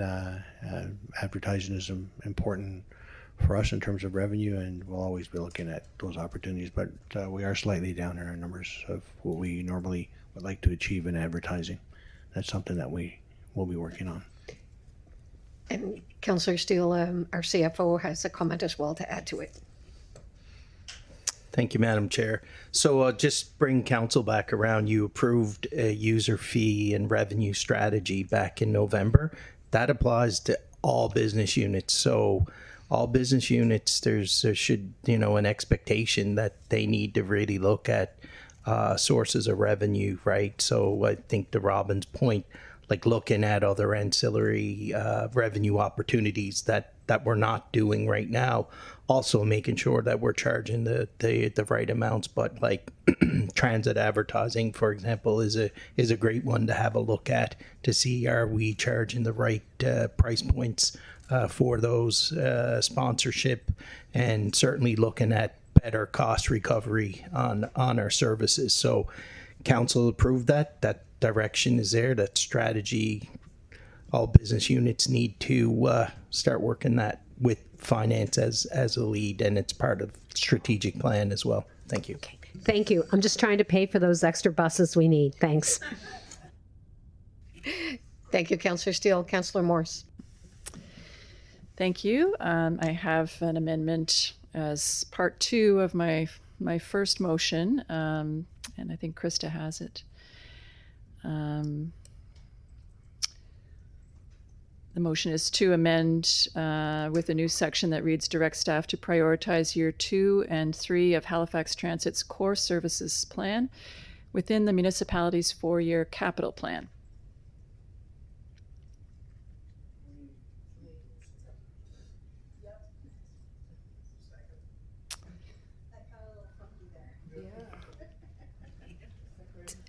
Did I hear a second from someone? Councillor Austin, thank you. Thank you, Councillor Austin.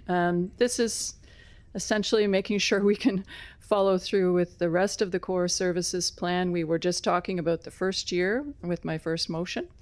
The core services plan is recommending purchasing 30 buses. We were talking about 10 in my first motion. So this would then allow us, as this comes forward next month, to look at everything in the capital plan and make sure that we're giving Halifax Transit the tools they need to do the work that we're requesting. Actually, I had a second. Thank you. Yep. We'll just see about the new speakers list. Councillor Steele. I just have a, thank you, Chair. I have a question of clarification on the motion. Did you mean 26, 27, Councillor Morse? I think that the dates are wrong in the motion that I saw on the screen. Maybe I couldn't see it correctly. Or maybe it's been amended since it was written. Oh, no, it does say 26, 27. I think you mean 27, 28, right? Yes, the one I'm looking at is years 2 and 3 of the core services plan. For consideration of the 26, 27 budget, you mean 26, 27 budget adjustment list? Okay. No, this is to go into the 4-year capital plan. So perhaps Okay. Patricia can double check the wording and make sure that's correct. Okay. I just want to confirm the wording. It's confusing. That's It'll come back for this year. okay. Okay.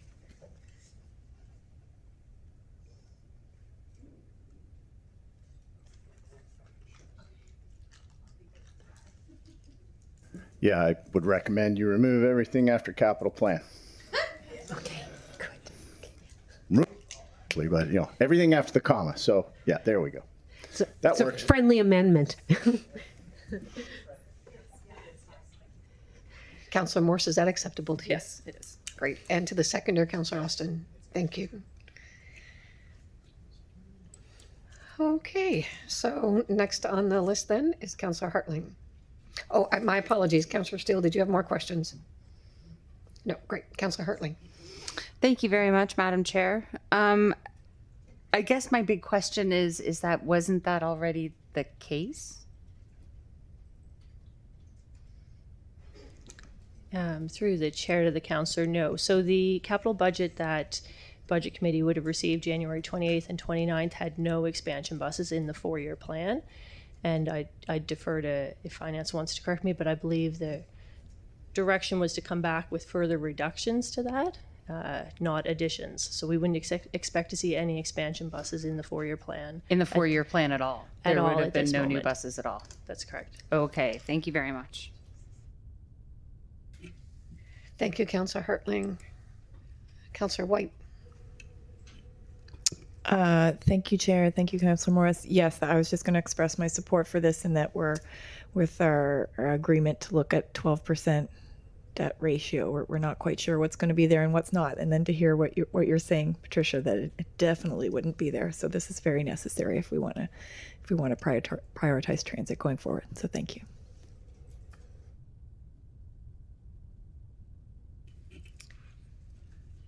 Thank you very much, Councillor White. I see no other names on the list. Yeah, never mind.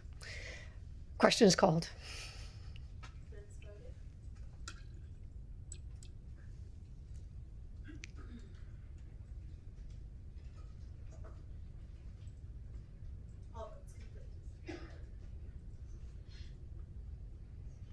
Motion passes.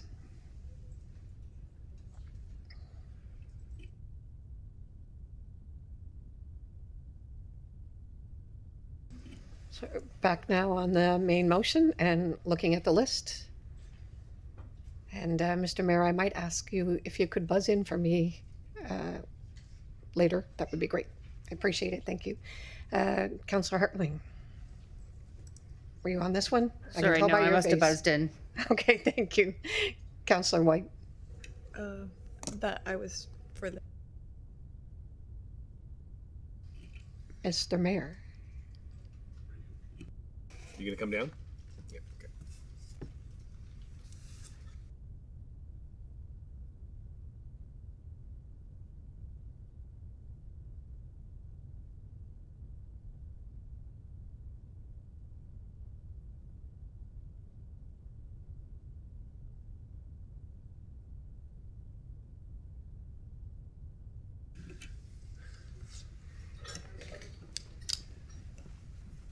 Madam Chair, the floor is yours.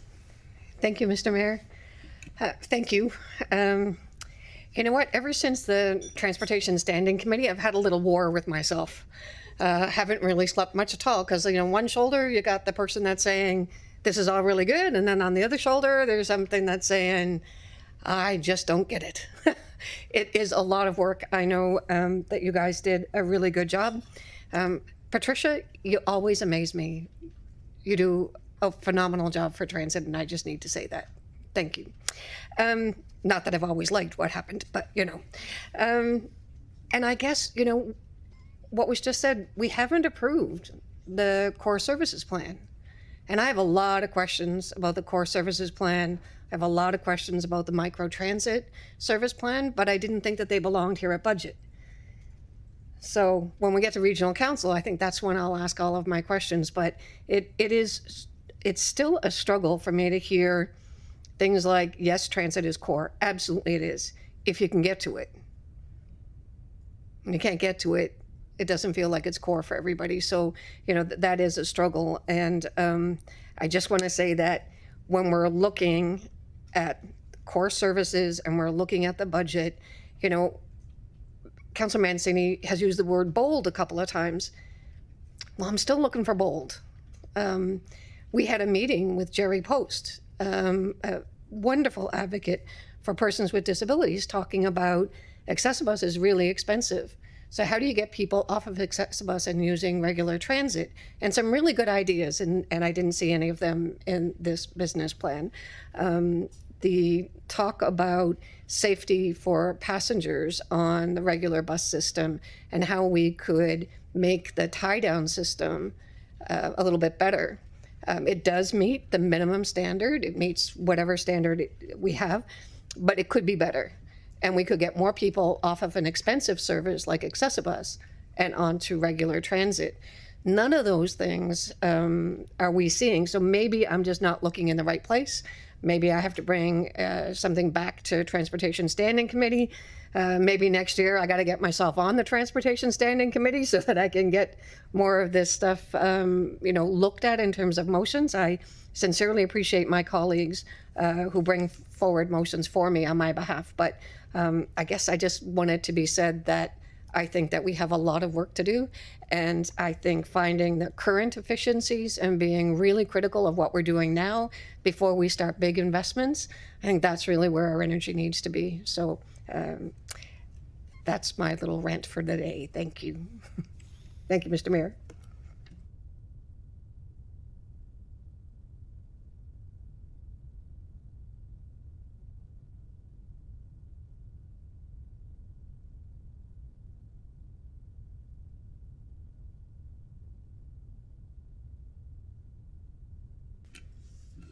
Now, no speakers left on the list.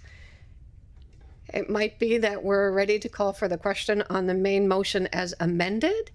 And so if I hear the question, maybe Madam Clerk will look at getting that big motion up on the screen. How's that?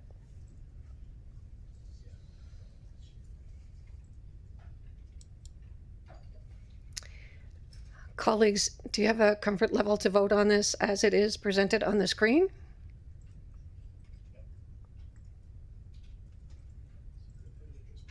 I'm just going to look for some consensus and wait for a call for the question.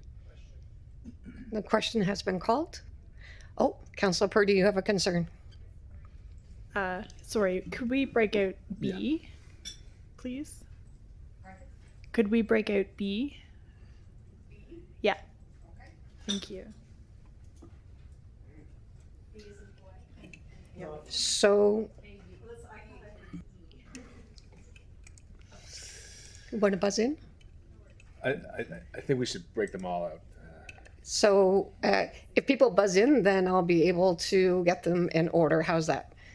Councillor White, you have a concern? I'd like to vote on A separately. Vote on A separately. Councillor White's request. Thank you. Mr. Mayor? It's my sense, Madam Chair, that we should vote on each of them separately, if I could request that. So that's the consensus of the group. Then that's what we will do. So we'll vote first on A, Madam Clerk.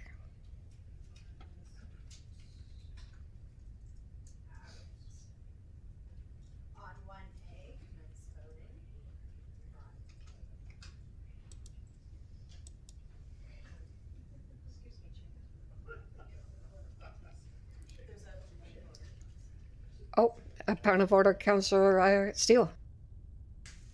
Could I just ask that I can't really read all that there. Can we just show that, yeah, it's not big enough on my home screen either. No, yeah, okay.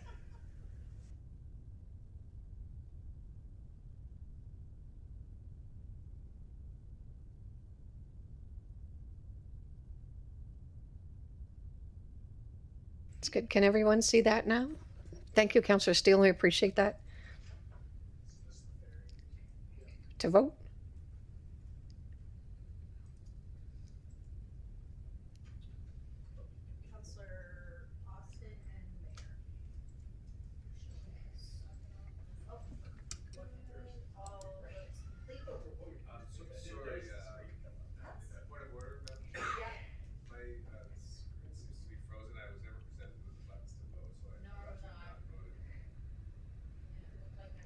I can't hear you. Can you? Beg your pardon. Several of us were not presented with voting buttons and have not voted, actually. So how about we will re-vote? And let's make sure that everyone has the voting screen before we'll ask them to vote. How's that? Can you clear the screen? Great. Does everyone have a voting button now? No, Madam Chair, not yet. Okay. Krista? Hit the red button down there. Let's make sure everybody has that voting button first. Madam Chair, it's a very unusual looking screen. I kind of grayed out. There may be an IT issue. I wonder if I did something. I'll tell you what. Here comes Laura. I'll quit the app. Laura might have a look at that and help us out. Yeah. Quit the app and reopen it. We're also showing Councillor Young.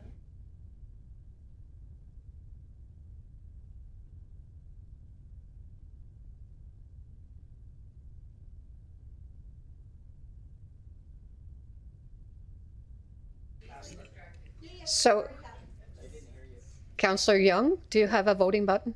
Yeah, no, we're okay now. Oh. Yeah, and we're just showing it would be the mayor. That's the only reason.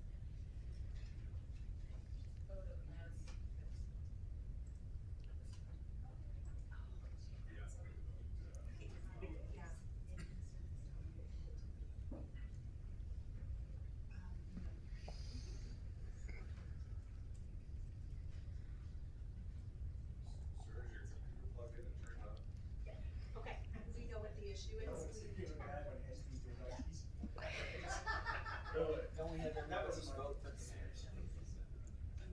Let's just one sec.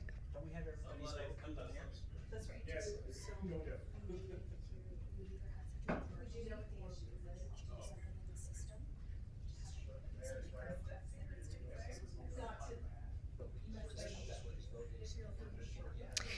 Mr. Mayor, if yours is the only one that isn't available, do you have a comfort level with voting by, okay. All right, so, and Mr. Mayor's vote? In the affirmative? How do you know that? I haven't voted yet. It's in the affirmative. I was giving, sorry, Krista, I'm giving you a hard time. I was giving a thumbs up to her question. So, you know what, we're actually going to take a 15-minute break, and we're going to get our technology all fixed up, because we don't want to have this go wrong. No, we're going to take a 15-minute break and let our technology get fixed up. Thank you. We'll be back at 10 after 3.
So we're ready to come back from our break.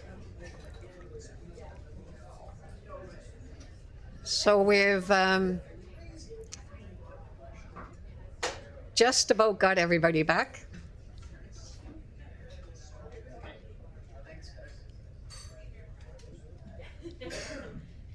Councillor Kent.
So thank you, everyone.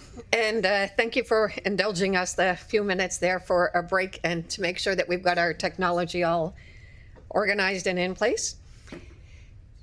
And so we are all set now, and we are going to restart our vote on the transit motion. So we are now voting on the prepare a briefing note on fare increase options and undertake a jurisdictional scan on rates for comparable cities. That's what we're voting on. Does everybody have a voting screen? Question. We are looking good.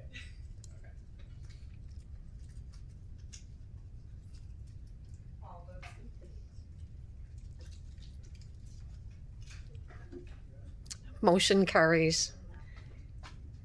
Thank you. We will now go to the B portion of the motion as amended, and we'll see it on the screen first. That's funny because I can't see it on my screen now. Once the voting is up again. Yeah, I get the commence voting. Yeah, no, but I'm saying I can't see it on my screen here. So could you make it a little bit bigger there, Krista, please? So what we're voting on is to include an option over budget to accelerate the implementation of Halifax Transit Core Service Plan, including the purchase of 10 articulated buses of the total 30 expansion buses in fiscal year 26-27 at a cost of $13 million in new capital and $1.5 million in new operating costs for consideration of the 26-27 budget adjustment list. Does everyone have the voting screen? Madam Clerk?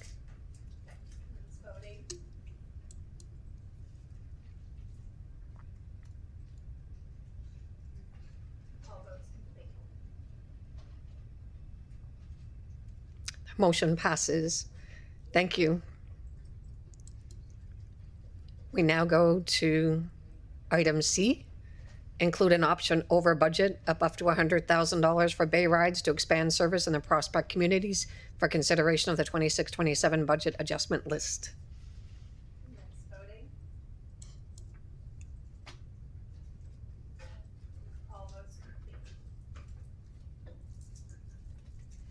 Motion passes. Thank you. We now go to the D section. Submit a briefing note for consideration that details the final funding amount and the associated level of service after full consultation with Halifax Transit and Bay Rides, the rural service provider. I guess we could have done those together.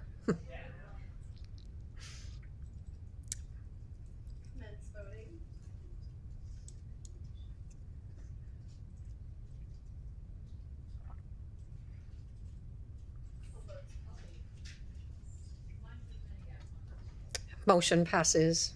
We will make the correction. Thank you. Oh, Can you just buzz into your mic to... Thank you, ma'am. Thank you, Madam Chair. My vote should have been a yes on that one. Krista, do you have that? It was a yes.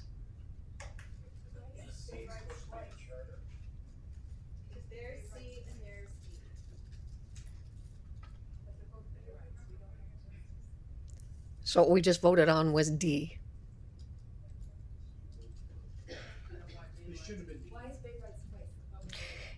We could have voted on C and D together. It was just that there was two parts of the same.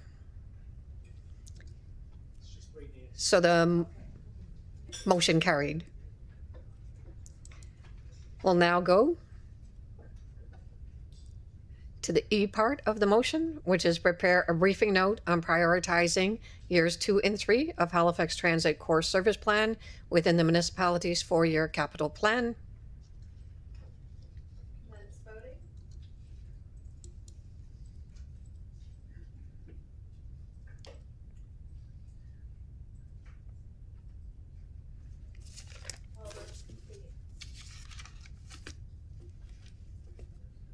Motion carries.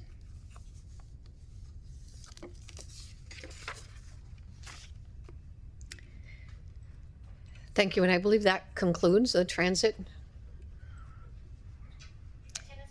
So thank you.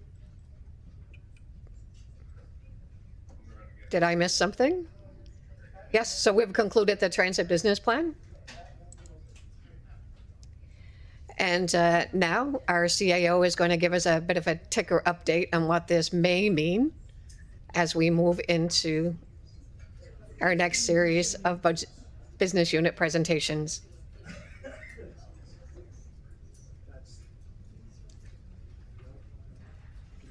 And thank you to everyone from Transit.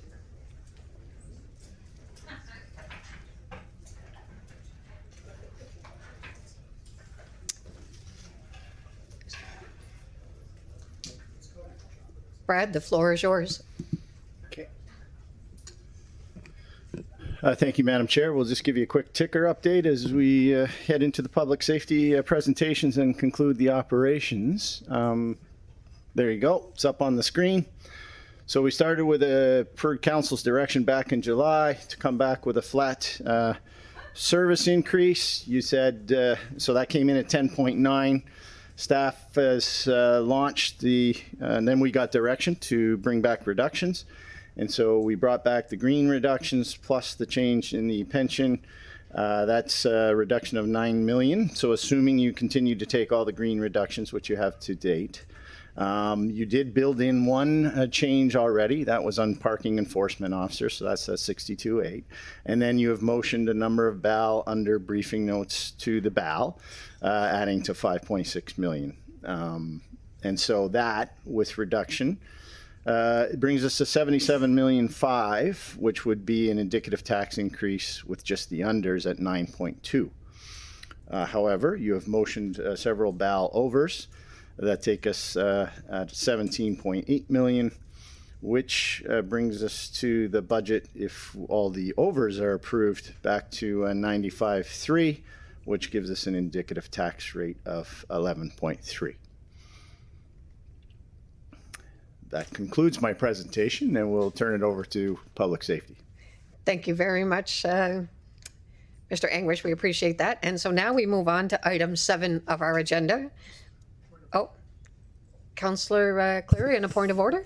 Just so that we're very judicious in our language, and I know the acting CAO didn't mean to say it, but he said tax rate. But tax bill, average tax bill, I believe is the wording we would prefer to use, because the rate times the assessment, if it was an 11% increase in the rate, that'd be a much, much higher tax bill. My apologies for sure. All of this is based, in fact, we'll update this to make sure that we're carrying this is based on the average urban home. And we'll update that to make sure that's a factor on this slide at all times. Thank you, Councillor Cleary. Thank you, Councillor Cleary. And now on our agenda, I can welcome Bill Moore, our Commissioner of Public Safety, to introduce the public safety budget and business plans.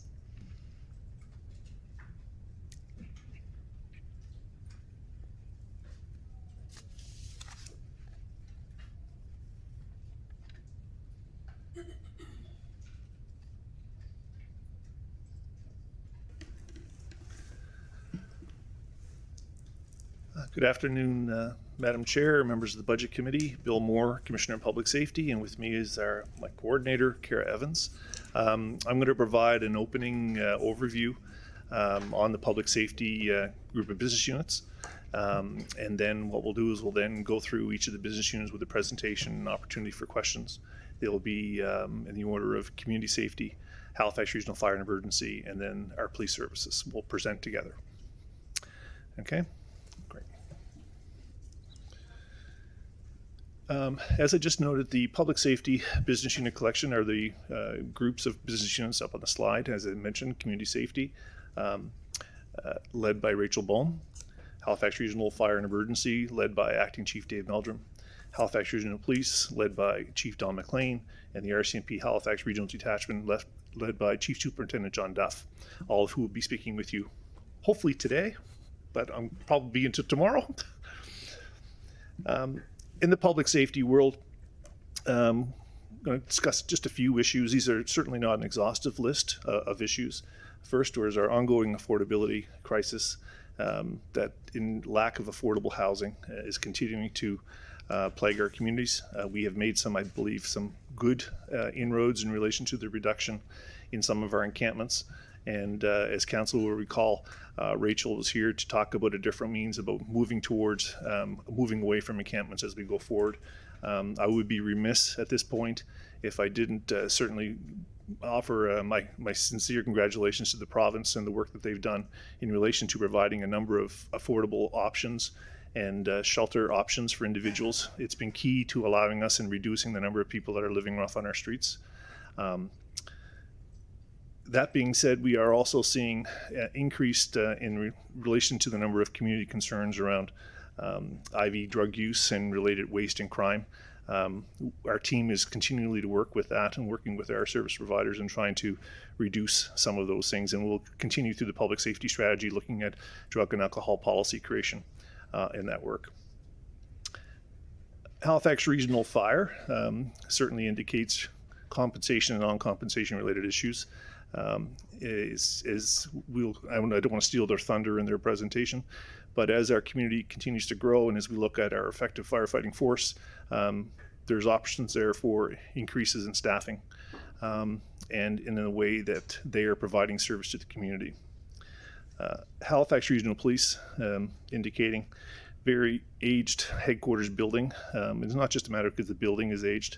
It, I believe, is every year is adding an increased level of risk in relation to the prisoner care facility, and quite frankly, in just the day-to-day operations of the people that are working in those buildings. You know, shout out to our friends at Property, Fleet, and Environment for trying to keep that building alive. But quite frankly, it's well, I can go back at least 15 years in my career talking about a need for replacement. So we're going to continue to keep pressure in relation to that area. Our RCMP are also looking at the growth that is occurring in our rural suburban areas in which they're the prominent patrol response. And there will be further discussions with the RCMP in relation to that. Some of the priorities, this is actually the 1 year. This is I've been in my position for a year this week. And I think council is aware, but the environment in which a number of our business units are operating are part of ongoing reviews occurring in the province. As council would know, the provincial government did a policing review, of which there are 6 key areas that are being looked at and could bring a number of changes, potential impacts to HRM. We've briefed the Police Commission just at the last meeting with some of the initial material that has come out. But we will be looking and actively working with them. There has been a fire service review undertaken. There's still consultations underway with CAOs across the municipality. A number of the areas that they're working on will not have a direct impact because we've already amalgamated our fire service across HRM. However, the fire environment in Nova Scotia is going to change, and our fire service will be involved with aspects like training, governance review, potential fire dispatch upgrades, and records management systems. Also, there should be a report coming out very, very soon in relation to a provincial review of ground search and rescue. Mr. Jepson was here to provide comments yesterday morning. I was happy to hear that they were happy with their funding, and and thank you to Council for the increases in relation to that. We've been actively working with the new Department of Emergency Management. We've have a few grant applications in, and what I would say, there was a reference made to a strategic plan, and that strategic plan will be looked at once we receive the provincial report. We thought it was a little bit premature to start doing planning when we wouldn't necessarily know the provincial environment in which they'd be working in. And then the last area is the Department of Emergency Management on the provincial level has completely revamped the way that they're doing their business. We're actively engaged. HRM is one of the 6 REMOs, Regional Emergency Management Areas. So we're actively engaged with staff from the Department of Emergency Management. But collectively, those 4 provincial reviews, and they all have individual parts, but a number of them have intersecting places where there's a couple of different ways that the province may decide to go. So we'll have to be a little bit light on our feet this year as we make sure that HRM not only plays their part in the provincial response, but is also able to make sure that we maintain our high level of service. I don't want to see a degradation in service to our residents as a result of other things happening in the province. In the community safety side of the house, we're coming into the last year of our public safety strategy led by Dr. Amy Siciliano. So we'll be looking to revamp that strategy. And I think it's an exciting time as to look at that strategy and the way that we position the work that's being done in HRM over the next period. As I already mentioned, the direction to move towards the de-designation of encampments will continue through this year. Halifax Regional Fire, as I mentioned already, will be looking at their response time targets. Well, again, I'll leave fire to speak to some of that later today. HRP has been very, very active in their recruitment. Just shy of 40 cadets are presently in class now. So that's going to go a long way, I think, for Chief McLean and bringing his staffing model back up to where it needs to be. And the RCMP are continuing to work on their community-based initiatives, building relationships, crime prevention, and crime reduction strategies across the municipality. Linking the public safety business units to Council's new strategic plan, there's a number of areas that have been brought together. The first one is around the plan in relation to design of public infrastructure and facilities. This is a broad area and really speaks to the intersection laterally across our emergency services. Is there opportunities for us to look and create efficiencies across the services that we have, but also looking in reference to the 4 provincial policing reviews. There will be opportunities for, and one of the things right now is that we're actively engaged with the province on potentially sharing a backup emergency operations center. So rather than us going out to build one, we may be able to leverage one that they will be using. So there are a number of synergies that can happen over the next over the next few years. Second one is something that has been talked about, and this is in community relations and community safety programming. Both, and this should be, we have HRP referenced in this one, but I've spoken with the RCMP and they are actively involved in this as well. So that was an oversight to actively be, and I would say not to start because they already have, but to increase the level of coordination in both the transit safety planning and also in relation to the traffic safety planning. There are some areas that we've identified that we want to put a little bit more structure around. You heard Robin Guerra speaking about our meetings in relation to the transit safety plan. So we decided to put that into our strategic plan to make sure that it was something that would be alive and be able to report back to council on. Our next one is the implementation of our emergency management plan. As council, I think, would remember, we undertook a review of our emergency management programming against the EMAP, the Emergency Management Accreditation Standard. I think there's approximately 17 projects across those, and we are very happy that we've just been able to hire a new director of emergency management. I'll leave Rachel to speak to that, and we'll continue that work to make sure that our emergency management program is up to date and aligned with the legislation that is coming up in the province. The good news is most of the pieces in the proposed legislation from the Department of Emergency Management are things we already have. So it's really a good time for us to review what we have and make sure we're in alignment. Regional fire. We'll continue the Wildland Urban Interface program. There's been a renewed energy in that program. And I'm happy to see the progress that's occurring in that. There has been some new equipment come online, there's new training, and we'll continue to monitor that program.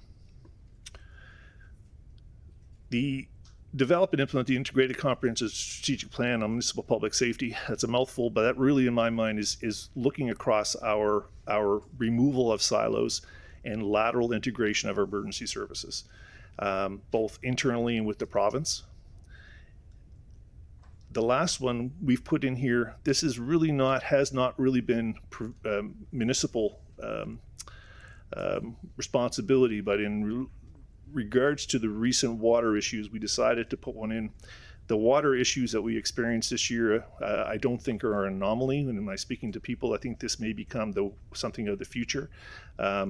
I would humbly, very successful water delivery program that we're done, but I don't think the provision of 4-liter bottles of water is going to be a long-term strategy as we go forward. And there has been preliminary discussions with the province. They are standing up a working group to look at this across the province, of which we will be part of it. So we wanted to make sure that we had a placeholder in our strategic plan to make sure that it's not forgotten.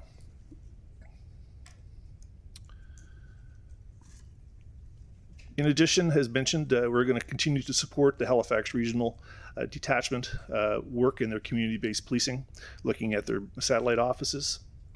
We're going to continue with preventative safety and security programming and alternate responses in that intersection. Happy to say that the CARE program and the community safety, so they're civilian-led crisis work, has been launched and has been live for a while. I'll leave Rachel to speak more to that. And we're now looking at actively engaging both police services in relation to how all of those programs start to work together. We will continue our work in our crisis communication plan and alerting. It's been a work in progress. The province has been looking at some different alternatives in relation to their alerting program. And we've been looking internally to streamline our ability to get messaging out quickly and making sure that the right people are able to make the right decisions at the right time and not basically put so much bureaucratic pieces in place that causing it to be delayed. We will continue our work in relation to the policing transformation project. We are just beginning in the integrated criminal investigation managerial review. That'll be the first time. That's probably our flagship integrated unit.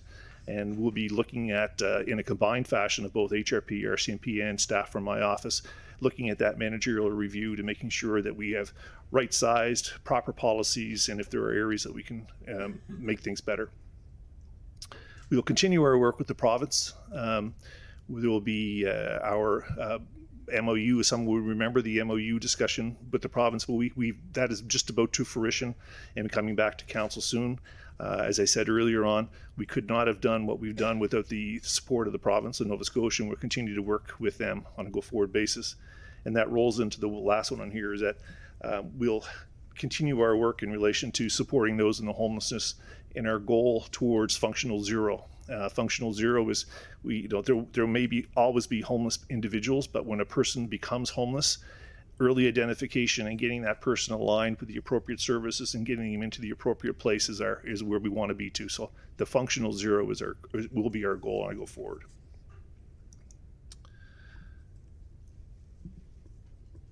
The next one is the alignment of provincial, municipal, and community-led services to promote community safety. There are parts of the provincial policing review that talk about layered policing. There's one of the recommendations that talks about the creation of community safety boards in replacing police advisory boards and police commissions. So, and there's been some reference, and this is where I think council can maybe take a moment that some of this is they're looking at what is happening in HRM and the way it's being organized as maybe a bit of a model on a go forward. Maybe I'm being too biased on that, but I think there is an opportunity, and there truly is a recognition in the reports that that community safety is much broader than maybe the definition that has been used for a long time of strictly of police and fire. And I think we recognize that with the addition of the Community Safety Business Unit, the Public Safety Plan, and some of the program that's come out. And the last is the implementation of the Just Food Action Plan to improve access to urban agricultural opportunities. As council remember, that was an approved council strategy that's been around for a couple of years and will continue to move in that direction. So that's the end of my opening comments in relation to this. I'm certainly willing to take any questions at this point, and then I can turn the floor over to Rachel.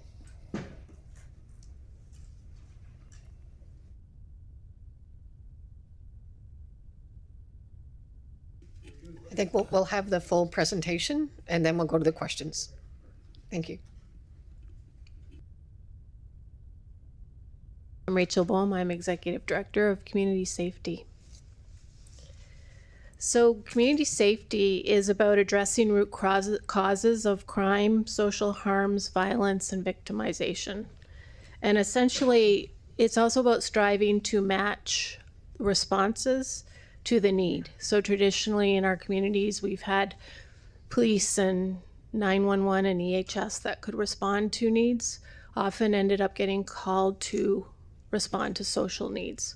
With the launch of the Community Safety Business Unit, we're developing a more robust continuum of social responses to social needs.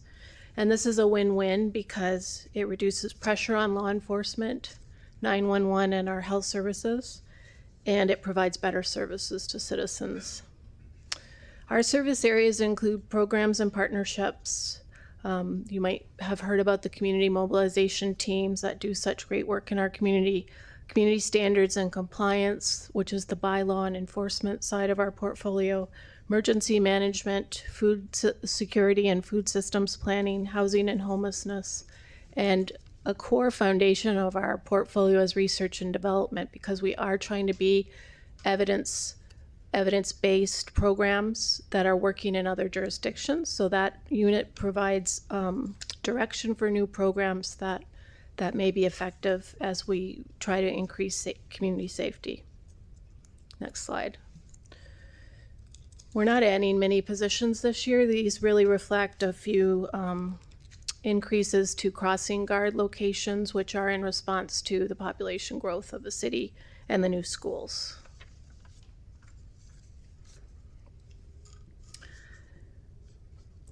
Speaking of efficiencies realized in the coming year, our reinvestment to CARE. So CARE is our mobile crisis response. We work in partnership with 211 for dispatch, and Souls Harbor is the service provider for going out to meet with the person on site. So they actually go right to the person in need. And a previous decision by council had supported a stabilization center. So the stabilization center was intended to be a facility that people could be taken to who were publicly intoxicated and maybe causing some problems. So as an alternative, it was an alternative response to taking people to jail for public intoxication. Despite a couple years of trying, we have not been able to find suitable space for that service, and we've really exhausted all options. It was a partnership with the province. They had also committed funding, but continuing to allocate funding for a program that we know is going to be very difficult to action, if at all, just doesn't make sense. So with the introduction of CARE, this mobile crisis team, I believe we can return some of that money, especially in this year of budget that was intended for the stabilization project, with a small amount being redirected to CARE. because I do think care will be a very important way that we can respond to people who are under the effects of alcohol or drugs in the community who need an intervention. Care will be able to go on site, meet with people, encourage them to move to a safer location, match them to other services if they're causing safety concerns in the community. We also will be reducing our costs for encampment maintenance. Of course, as you know, we've reduced the number of encampments significantly this year, and we are proposing a 10% reduction. With the two remaining encampments, we do hope to implement some changes this year to have a more managed operational approach. So some of those additional costs of running the two existing encampments more tightly will be covered by the reduction in the overall encampments. And we had funds set aside, again, similar to the stabilization project, for a drop-in center. Again, the issue with space, which really does come down to stigma. People don't want to lease buildings for substance use programs like the stabilization center or a drop-in, where there may be a lot of people accessing services who are affected by substance use. So Shelter Nova Scotia has been really striving to get that up and running, but just could not find space. They are now presenting us with a different proposal, so that's under review with us in the province, but it doesn't look like we need the full amount that we had set aside. So again, returning 50%.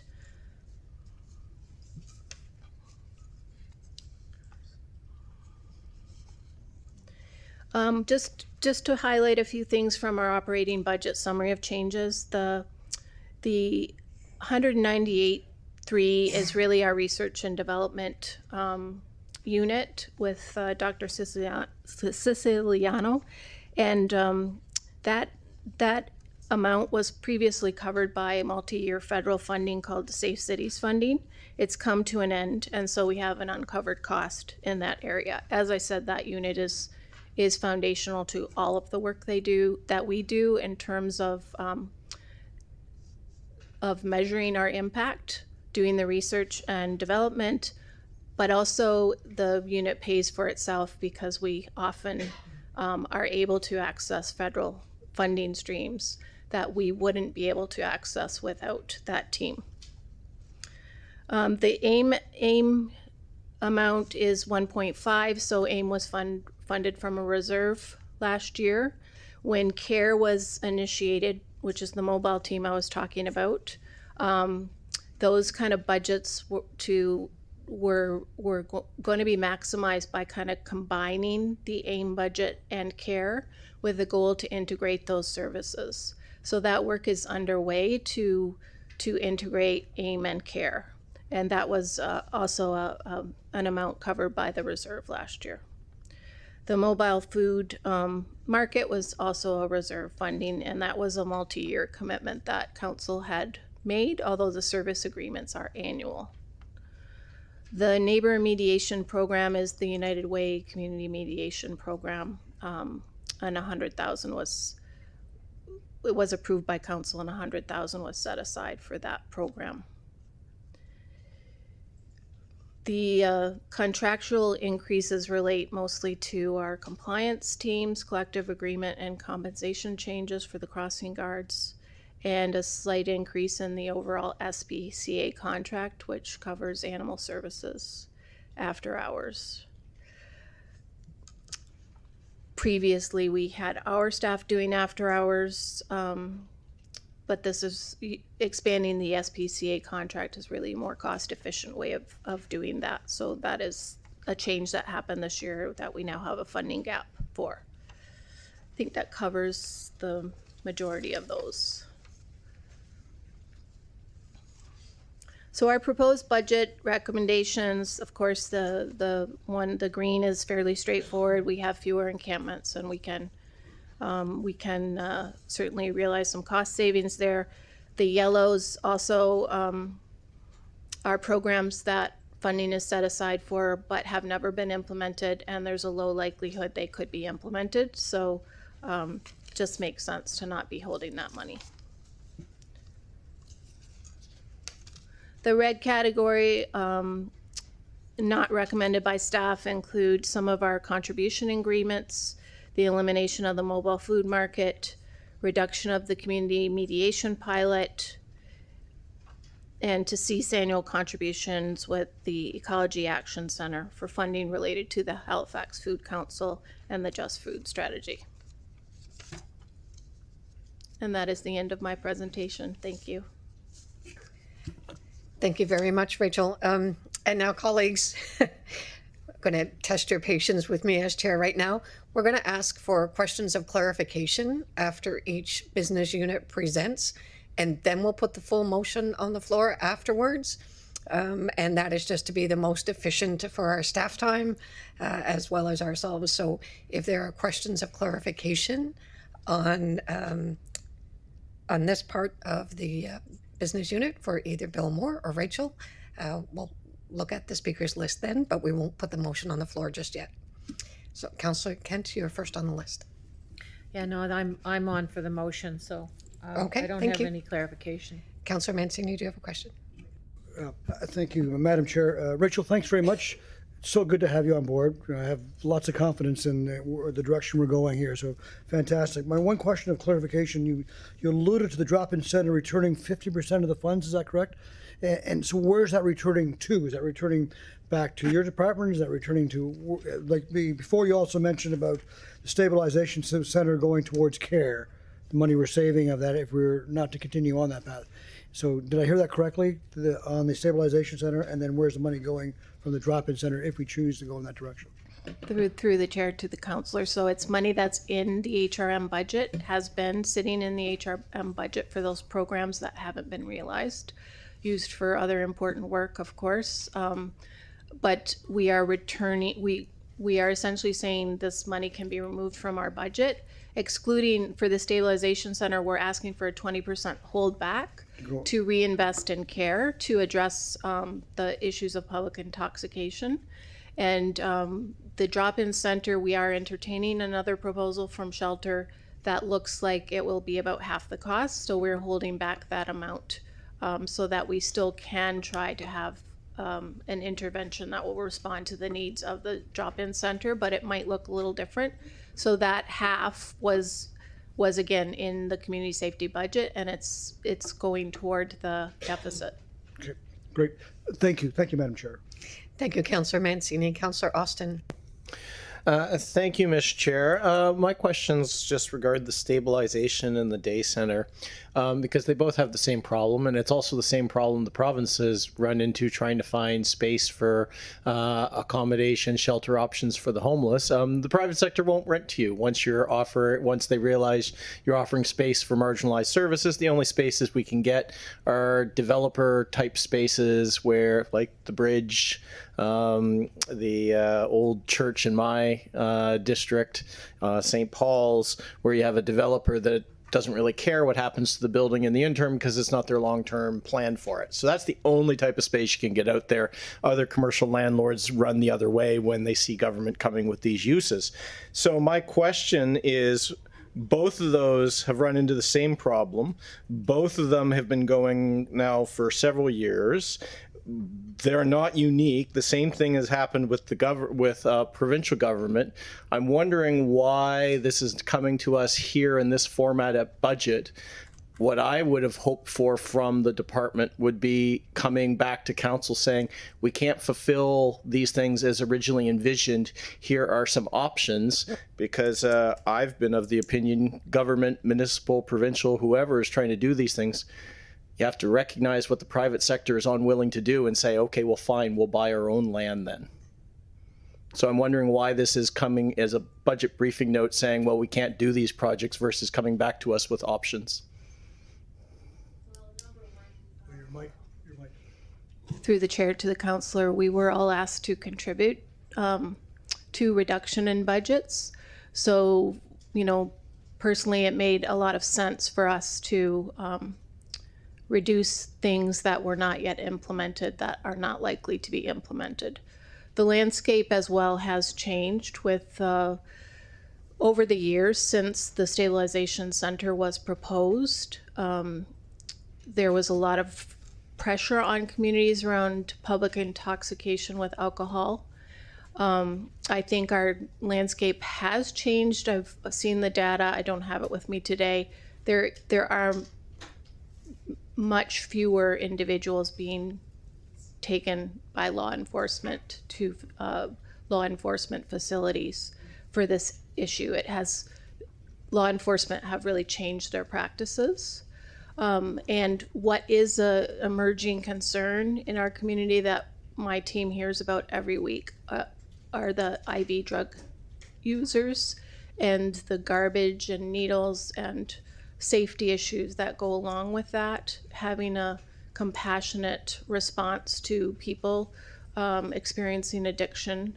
I think there are programs that can address that more holistically, also deal with both alcohol and IV drug use together. I think CARE is an option. I would like the time to see that CARE is a 2-year pilot. We can see how that impacts some of these issues. I think there are other strategies that we would like to explore around public drug use. We're doing some work at the community level at the North End. I know there are other neighborhoods that would like to, really develop grassroots interventions. So I guess I'm saying I think the stabilization service at the time that it was proposed made a lot of sense, but because there was this long delay, I'm now feeling that that money could be used differently. Even if I weren't giving it to budget, I'm not sure I would proceed with the stabilization center as it was. I may use that money differently, but given that I had to reduce budget, it made the most sense to me. But what about the day center, right? Which we still have a need for that one. The day center as well, the landscape has changed. So communities are very concerned, and this has happened just in the past year with drop-in centers. They cause a lot of people to congregate in one neighborhood. The drop-in center likely would have been in the North End, and the North End has a heavy load of those types of services already, and we're hearing serious concerns from that community about the location of new services. So again, this all came about at the same time as we were asked to reduce the budget. Shelter Nova Scotia does have an idea for a way to increase engagement with some of the individuals experiencing homelessness who don't have a lot to do during the day, who would benefit from engagement in an indoor space, connections to services. But the new proposal is not exactly a drop-in center, and I'm interested in it, but I'm also we're still reviewing it. And I'm not sure actually right now that a large drop-in center in the North End is the best use of funds, even if I didn't have to reduce my budget. About a time I'll come back. Thank you, Councillor Austin. You're welcome to come back, yes. Deputy Mayor Cuddle. Thank you, Madam Chair. Just a point of clarification about the yellow budget reductions for consideration. You talked about holding back funds from the stabilization center budget reduction and the drop-in center. Have those holdbacks, they're not included in the figure, like in the figures you presented here? I'm just trying to figure out, have you incorporated those, the money you needed into your budget for this year, or where's the money you need, and how's that presented in the budget? Through the chair to the councillor, the amounts showing in the yellow are the amount that are being designated reduced toward the overall budget reduction effort. So they don't show the 20%. I think it was 458. They don't show the whole. They don't show, and that drop-in center was 700. So the reduction is 350, holding back 350 for a different approach to the drop-in center. Okay, thanks for that clarification. Thank you, Deputy Mayor. Councillor Purdy. Thank you. And thank you. My questions of clarification are for the summary of expenditure and revenue, can you clarify what the other goods and services line stands for? And you might have already in your presentation, but I wasn't clear on that because it's a reduction of like 1.5 million.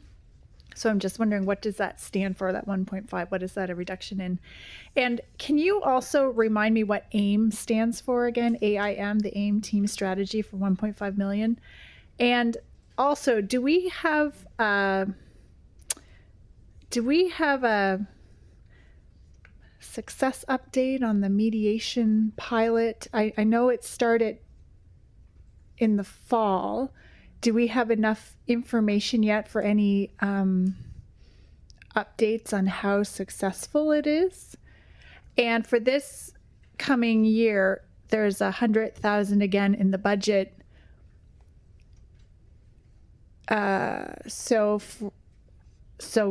we're going to continue going for another year without. So okay, so just wondering, the pilot project, I was expecting that full year to come to an end, and then we'd get a report and then decide whether to move on again to see whether if it was successful or not. And I guess I'll leave it there for right now. Oh, also the forum, the unhoused folks in the forum. Do we have a plan? Are these clarification questions? In terms of as it relates to the budget, yes, when you find the question and you can ask that, yes. I can. So these are clarification. Do we have a, yes? Okay, thank you. Do we have a plan for when the forum is going to be redeveloped for where they are going to be moved to, or how that is going to work? Councillor Purdy, I think. Okay, I think that's it Okay. for right now. Go for it. I think just the question would be about the shelter component. Yes, and, Okay, and then thank the other you. questions. Through the chair to the councillor. The 1.5 million was council had approved for AIM, and I will just have Ashton Stevenson, Director of Housing and Homelessness, remind you about that service and what it does.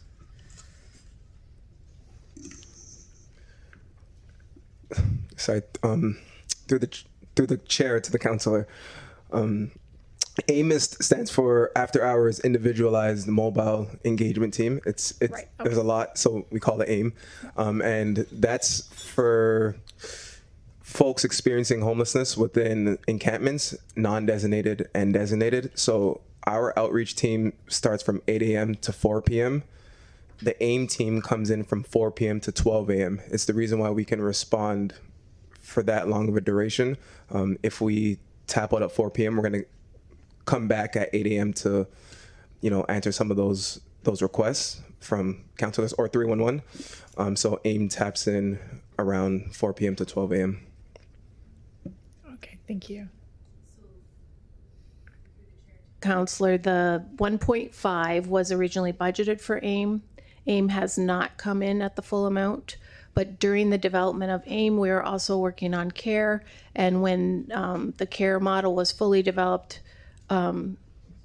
it was realized that number one, there could be efficiencies between the two programs, and there wasn't quite enough funds available for CARE. So those budgets are going to be combined to fund both AIM and CARE. Eventually, it'll be a fully integrated service. Okay. Okay, Yeah. thank you. And it was funded by the reserve last year, and that's why it's appearing as a cost pressure. Right. Your question about the mediation pilot, the pilot didn't get up and running until October. We will do a report it is a 1-year pilot, so we'll do a report at the probably late fall. And 100,000 was set aside for the last fiscal year to cover that, which I don't think was fully utilized because it didn't start till October. And this year, because it's going till October, we won't need the full 100 to run the 1-year pilot.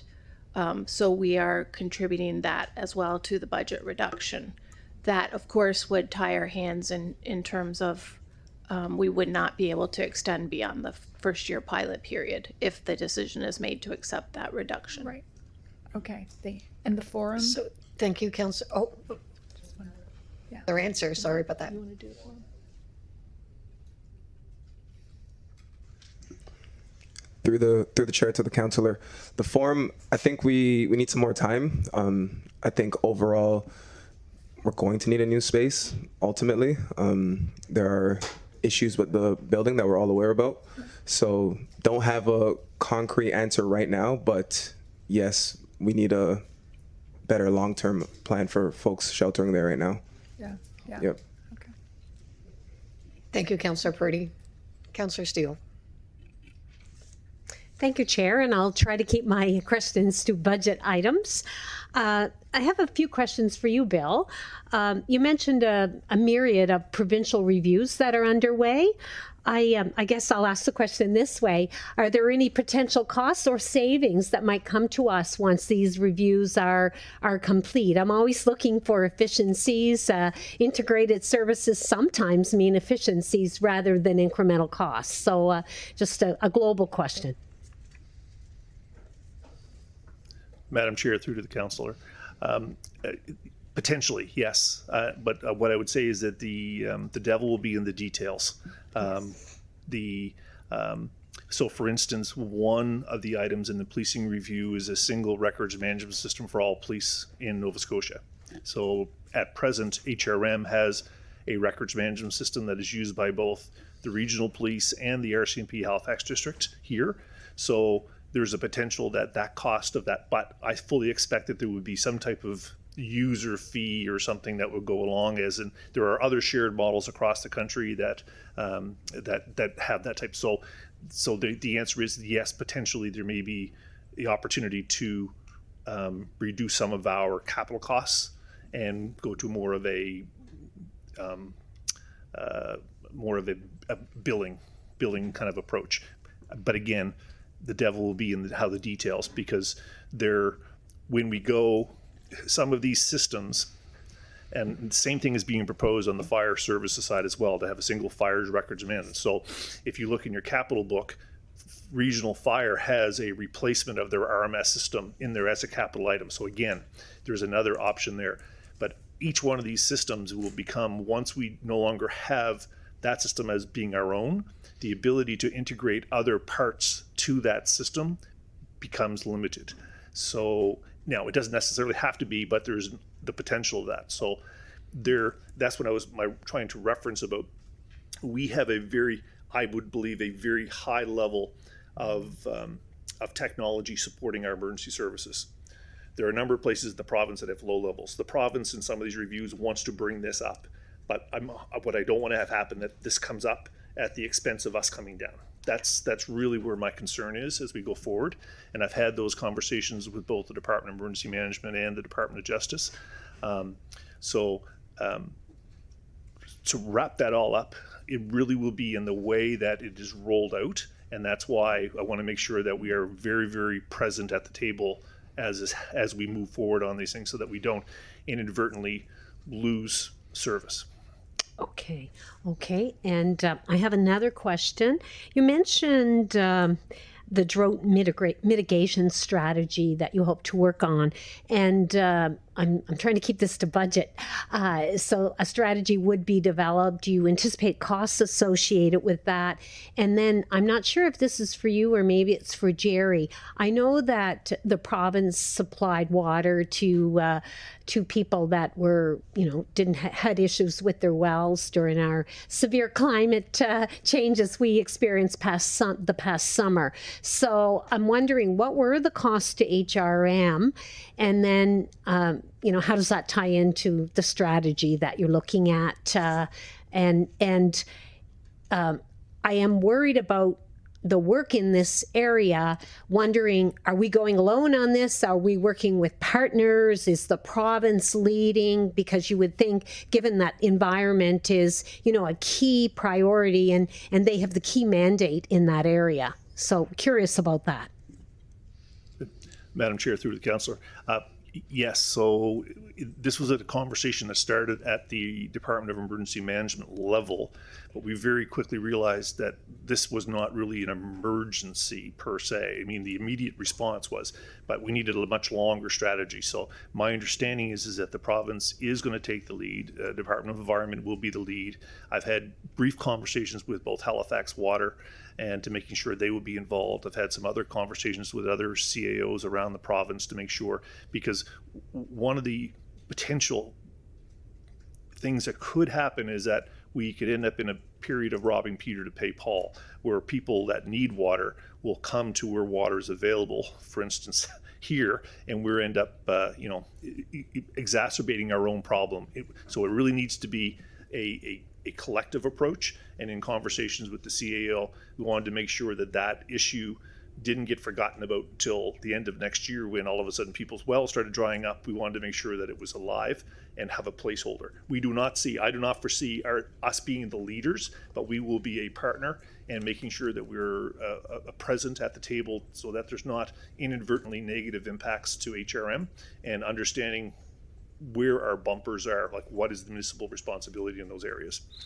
In relation to the water program, actually, Kara just had the numbers here. As council would recall, council had given us direction to spend up to $200,000 in relation to the water program. The total amount spent was $479,000, but HRM's costs, so what is not being billed back, our total cost incurred HRM is $128,000. And some other incidentals. So the rest of it has been billed back to the province. So we are well under, and we are in the process of doing an information report to bring that back to council, to lay out all the numbers for council. Okay, thank you. Thank you, Councillor Steele. Councillor Young. Thank you, Madam Chair. Thank you, Bill, Rachel, and team. In keeping with the cost savings, alignment, and partnerships, under strengthening communities aligned with the province, how much does the public safety partner with AHANS in terms of filling the gap for affordable housing? And does this also include referrals to mobile food bank and just food action plan?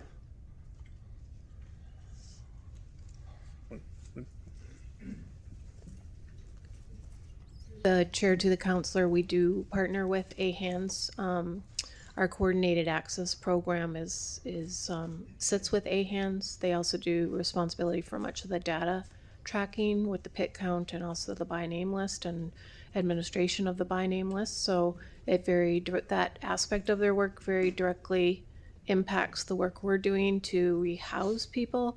I can't speak to the municipal housing strategy. They may also be partnering with AHANS, but that would be under the Planning and Development Department. So part of my question too was on the referral end. Is that ongoing with public safety for like the mobile food network, just food action plan, and any kind of services they might need, as we mentioned addictions before? Chair to the councillor, we try to focus on being a connector rather than being an intake or assessor of people's needs. So certainly many of the people we work with who are living rough in public spaces need multiple programs of support, from food banks to mobile food markets to housing and medical care. So our approach would be to work through some of the provincially funded intake and assessment programs. There's numerous different nonprofits that focus on different aspects of that. Welcome Housing, for instance, would be one that we would frequently work with to match people to housing. Shelter Nova Scotia, but also AHANS, yes. Okay, thank you very much. Thank you, Councillor Young. Councillor Hinch. Thank you, Madam Chair. Thank you, Bill and Rachel. Rachel, I also want to say thank you for, expressing the concerns of the North End, the constraints that we're under and all that. that we're going through. We are having a serious hard time within the North End. Some of my questions, though, are with regards to, oh Lord, what did I do with it? The stabilization center. So, am I under the impression that that was just for the folks that are intoxicated with alcohol?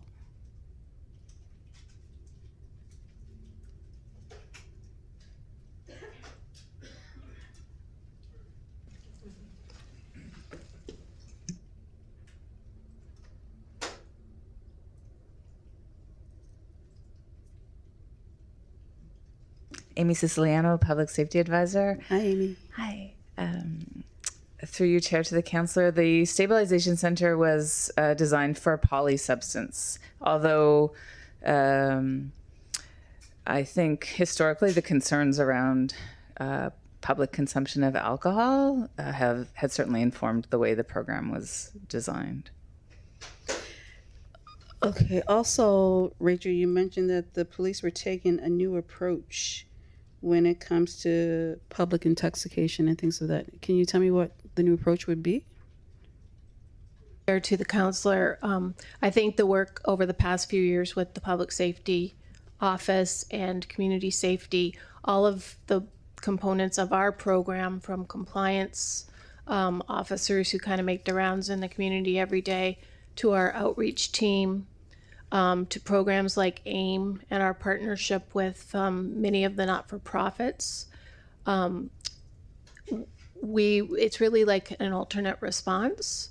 So I would say police are reluctant to intervene with publicly intoxicated people. It's not a criminal offense.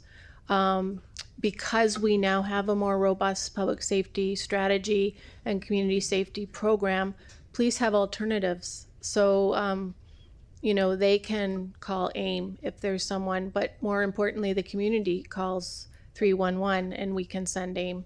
I can tell you almost several times a week, Ashton's team gets concerns from churches, businesses, private citizens who someone has taken up residence on their property.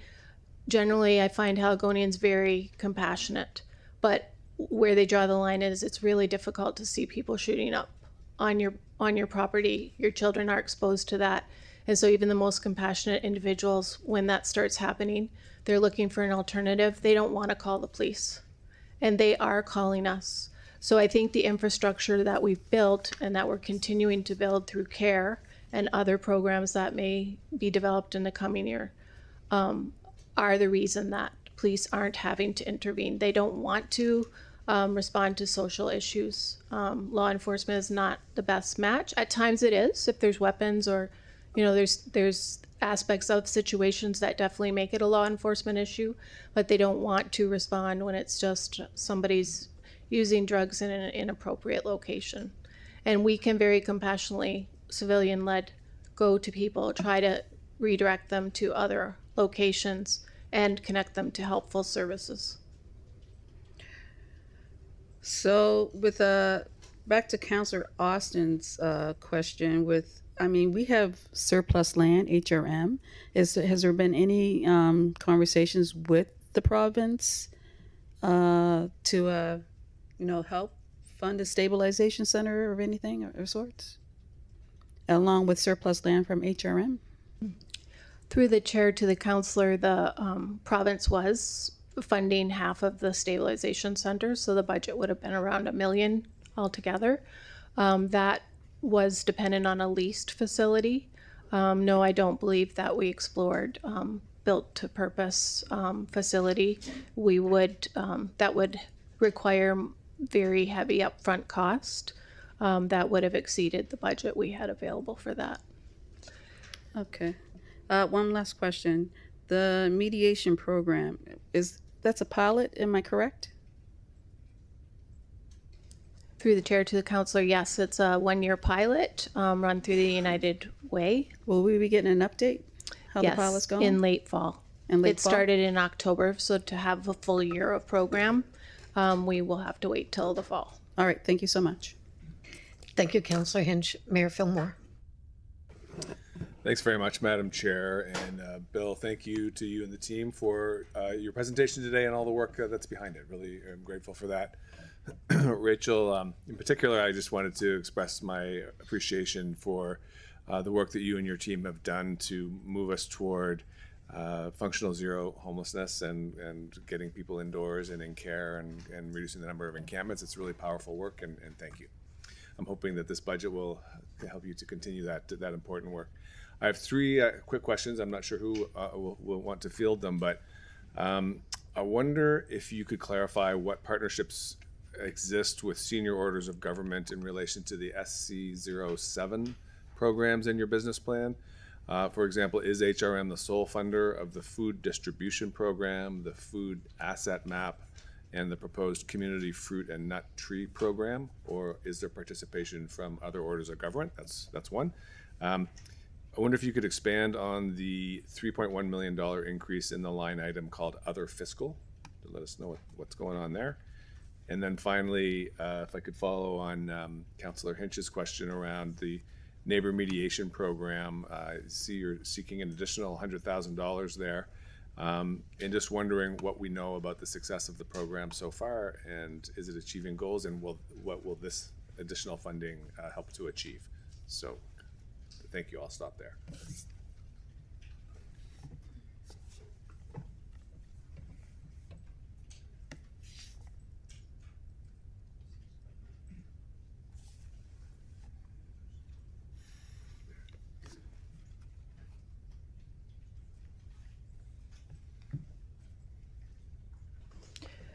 Through the chair to the counselor, sorry, I was distracted in your last question. Were you asking about the community mediation pilot? Yeah. Yes, okay. So I'll start with the food distribution program. That does sit under community safety. We have the community food distribution program distributes food through the community, most often with Second Harvest. So it's like a food surplus program where there is often food waste through businesses and institutions, and then our food truck coordinator brings that food to other services that can use it. So under vulnerable facilities or communities who require the food. And do we get funding help with that, or are we the sole funders? We are the sole funders of our food program, and we also do fund the other two, the mobile food market, which is the difference being the mobile food market is more focused on fresh fruits and vegetables and meals for equity deserving communities and areas of the city where there's not equitable access to fresh fruits and vegetables. And then we also fund the governance, the Just Food Action Plan, which was approved by council in 2023, has their governance model is the Halifax Food Council, and we also fund that as part of our food program. We have an urban agricultural specialist. They're associated with the community gardens and other initiatives related to increasing urban agriculture. And then we've done some things in emergency food planning and connections with our emergency management team for what would we do if there was a prolonged incident where we needed to distribute food. So there's plans underway for a program like that. And then food access and literacy. So it sounds like so far we're the sole funder for the things you mentioned, and then just still outstanding in the question were the proposed community fruit and nut tree program and the food asset map. Are we also the sole funders of those things? Through the chair to the councillor, those are part of our urban agriculture program to increase fruit and nut trees throughout the city. I think part of similar to the urban gardens, so that people could have access to apples and especially in vulnerable communities where they don't get a lot of access to fresh fruit. Okay, thank you. And I'm going to hand it over to Jeff on the question of the other fiscal. Hi, Jeff Drover, Team Lead Financial Business Partner supporting community safety and public safety. Through you, Madam Chair. So it's a little bit of accounting on that piece. We actually had pieces budgeted in other services, and we moved it down to other fiscal. So that's about 1.488, and that was related to the CARE program. We just wanted to kind of keep all the program costs together. So as you noticed, they'll kind of be between both. The other piece down in other fiscal will be the 1.5 million that was originally last year approved through the options reserve related to the AIM program, and is now built into our budget. For the community mediation pilot, last year we had funded that. It was a 100K funding through the options reserve as well. So as we move into a new fiscal, we're not funding that through the options reserve. It is just built into our current budget down on that line. I see. Okay, thank you very much. Thank you, Mr. Mayor. Councillor Austin. Thank you, Ms. Chair. To pick up where I left off and, incorporate some of the other questions that were asked. If the forum needs new space, I would note that don't plan on renting that, since we don't seem to be able to do that. You, in your answer there, and I appreciate where Councillor Hinch's comments about the North End, Dartmouth, I have 482 spaces in and around my district regarding homelessness services that didn't exist a few years ago. So, I very much get Councillor Hinch's pressures and where that comes from. But I also struggle with, are we really is our criteria going to be for facilities that, we don't want a large concentration anywhere? Because that just sounds like, well, we're not going to provide services because, in your answer that, the concern about the North End, about a day center was a large thing. So we just don't do it? Because there's a whole lot of people in my community that would have said, okay, well, don't do a bunch of other things then, which I disagree with because we need these things. Through the chair to the councillor, no, I'm sorry if my answer led you to believe that. We need services, and there are issues in your district as well with a concentration of services, which all relates to the stigma, the difficulty of accessing appropriate leased facilities. So they tend to go in areas that will be accepting of them, and therefore they often congregate and put a heavy burden on the neighboring residents and businesses. It really is more about what has come up in the last year is the concept of drop-in centers themselves, and how do you create a meaningful place where people can engage and get out of the cold or heat in the summer and get services, but not have the negative impacts of drawing all kinds of people to one area and then having them congregate in the streets around that.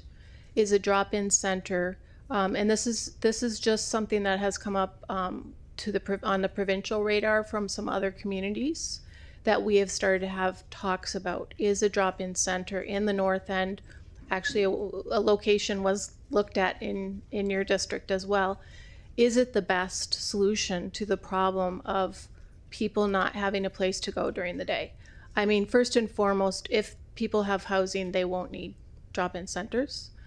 So I think our approach of really focusing in on connecting people to indoor shelter is important. But as you know, many shelters do, people do have to leave during the day. Permanent housing is really the solution. And then if we are going to fund a drop-in center or another model, how do we build in safeguards given the concerns I'm hearing from the North End and from your own district, where we've intervened many times as well, related to the park near the bridge, the bus terminals. This is an issue. We don't want to try to help people and then create more harm for communities. And I just think we need a second sober thought about the drop-in center and what model will give people what they need and address the issues that drop-in centers can address without creating more harms for neighbors. Okay, I'll come back. Thank you, Councillor Austin. Councillor Steele. Thank you, Chair, and thanks for your presentation, Rachel. I have a few questions. One is, I know there's a big difference between the numbers around homelessness and those living rough. So I'm wondering, do we have a sense of the current numbers for people that are living rough now? Just I'm trying to get a sense of the services that we're understand the cost of the service that we're providing. Through the chair to the councillor, we do have a sense of the number. I can give you that number. In October, it was roughly around, was it 1150? No, living rough. Sleeping rough, unsheltered. Yes. Okay, so unsheltered, I would say, and this is rough, so please don't quote me, but between designated sites, I would say about 25 people. Non-designated sites, I would say about another 25 to 30. Those are folks that are unsheltered right now. Okay. So, and are there currently inside options for most of these people? Sorry, through the chair to the councillor. Yes and no. Some for sure. Others, not appropriate spaces. I think that's the day-to-day work that our outreach staff do today, is to find appropriate solutions for everyone. So, Councillor Steele, to answer your question, it's yes and it's no.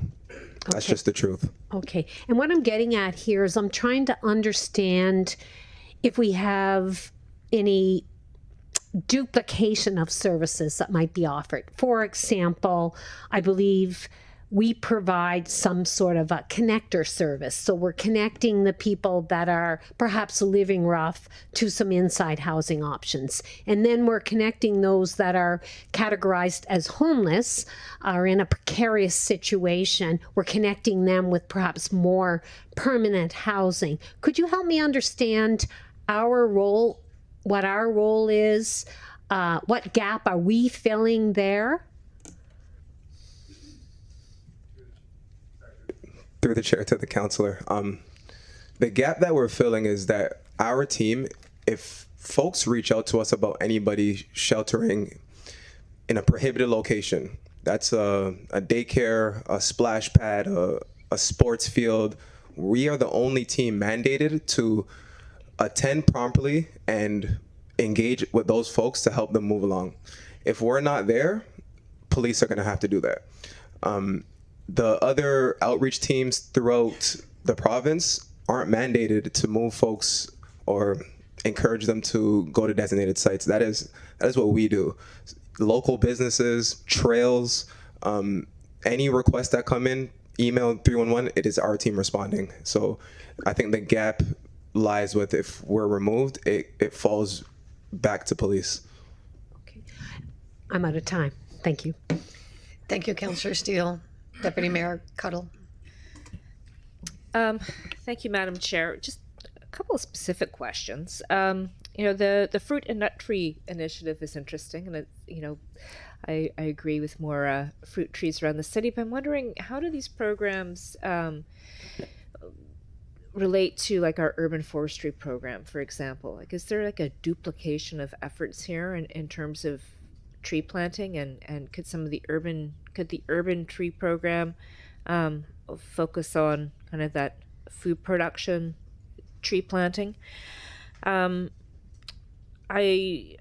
do want to support the approach here regarding the stabilization center, and just to some of Councillor Hinch's concerns, kind of being familiar with that community, there is a point where a tipping point is reached, and where too many services in one area begin to create more harm than solutions. I would say that the North End has probably been at that point for a while now, and I do think there is merit to what Councillor Hinch is saying and to what is being proposed in terms of the stabilization center, particularly as it relates to the North End. I also had another question related to more of a comment related to emergency response. And Bill, this one might be for you. I know that there's discussion at the national level of kind of looking at how municipalities and communities coordinate in a, like, as you said, into a broader coordinated response to emergency management. Do you know of like any involvement or any funding or any national initiatives that will be coming forward to help support municipalities in the important role that we play that might help offset some of these costs?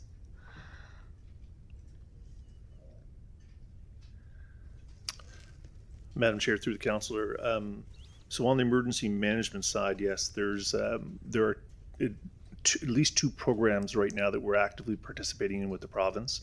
One is that we've just been successful in receiving a 70,000 and change grant from the province to work on our emergency management plan as part of their programming. And we're also, I don't think we've actually heard for sure yet in relation to, there's another grant in relation to ground search and rescue. That is in the area of around $200,000 that we're waiting to hear on numbers. So there are programs in relation at the provincial level, and one of the things that the new Department of Emergency Management provincially on is looking at those programs to figure out, are they appropriate and are they being done the correct way. On the broader national scale, I don't think we're participating in anything at this point that I'm aware of on the national scale, but I do know that the Department of Emergency Management is very active with the federal government because there seems to be a bit of a movement across the country to create standalone emergency management with deputy ministers and the like, and that discussion has happened. I know I've had conversations with the deputy minister where she's come from FPT meetings talking about that. So I suspect between that and the ongoing discussion right now around the kind of the civilian response of the Canadian government in relation that will be an area. We have had some initial discussions around what that may look like and how we may be able to leverage some of the money set aside for the defense, for federal defense, to on a civil response kind of a platform. Great. Chair, to the councillor, in regards to the fruit and nut tree program, it is quite a small program. As you can see, the goal of 30 trees is part of our urban agriculture work, which centers on community gardens. There's a lot of collaboration that happens with the division that does tree planting in parks, and to map like where are some of those. There are already existing fruit and nut trees where on public land. So that's one project that I'm aware of that they are working together on. And certainly to influence maybe if that's something that there is uptake to accessing over time, to shows that the public is interested in accessing fruit and nut trees. Other partnerships with Parks and Rec, and when we decide to plant trees, we could potentially influence those decisions, and we would look to collaborate with other departments where needed. But it is a fairly young program at this point with very limited budget needs. And Right. So just as it goes forward, I think like finding opportunities to collaborate and rather than creating a new program or a new silo would be good. And just, Bill, I know that there's discussions with the Federation of Canadian Municipalities and the federal government right now, and I'll connect with you offline about that. Thank you. Thank you, Deputy Mayor. Madam Chair, if I may. Yep, Just sure. there is another program, and I'll leave this maybe to Fire to speak to, but the HUSAR program is federally supported as well. 75 cent dollars for that program. It's nationally, so we are involved, just not at the community safety. It's in the fire side of it. So. Thank you, Bill. Councillor Hinch. Thank you, Madam Chair. I just want to clarify that, I am not asking for the stabilization center to be in my district or Councillor Austin's district. I mean, there's 16 districts here, so I'm pretty sure if it did come to fruition, it could go in another district. Just want to clarify that. Thank you. Thank you, Councillor Hinch. Councillor Austin, and then it will be Councillor Steele, and then we'll probably take a quick break. Thank you, Mr. Chair, and I think this is the last time for me. I've appreciated all the answers on this, but I do have one question that remains, and this is maybe a question for Bill, maybe this is a question for CAO, for Brad. What we have here in this budget proposal is a significant change of direction on these two projects.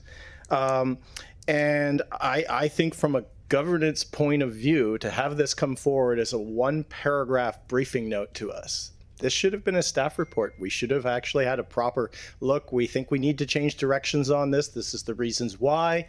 These are alternatives that you might want to consider, council. To have this as one paragraph briefing notes for these major initiatives that council has voted on, to me, I know we're all trying to squeeze the budget. I know we're all trying to do things, but I find this from just a governance process point of view an unacceptable situation to be in, to be blunt. So I don't know if anyone wants to respond to that as to how we got to here or not.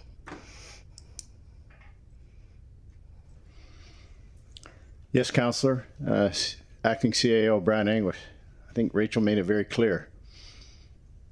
We're here because you had asked for reductions to the budget. If you wish to not look at this further and not put it forward, it's in the yellow. That is your prerogative. If you want more information in order to make a decision and bring it forward during this budget or any budget, please let us know and we will bring forward more information.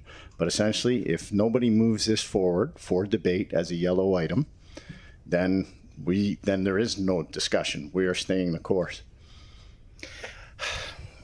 I'm frustrated that this should. We always, there is this push and pull around the budget, right? Of things coming forward. We have ideas. We haven't had a chance to do a report.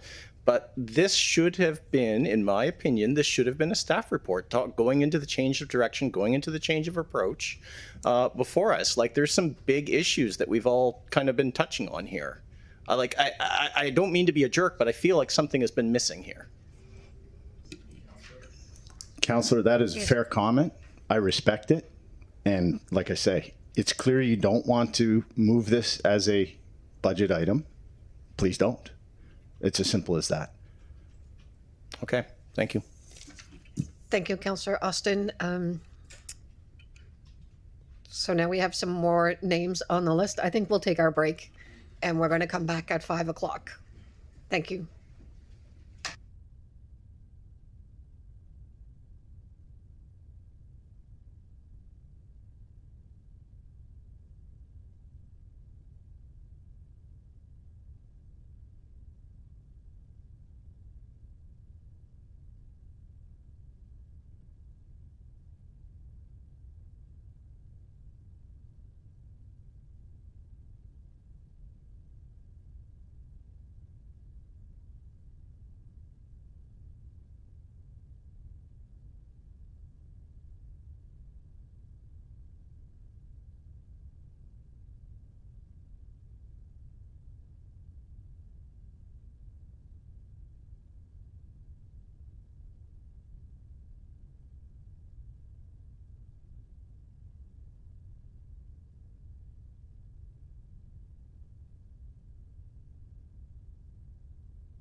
Welcome back, everyone.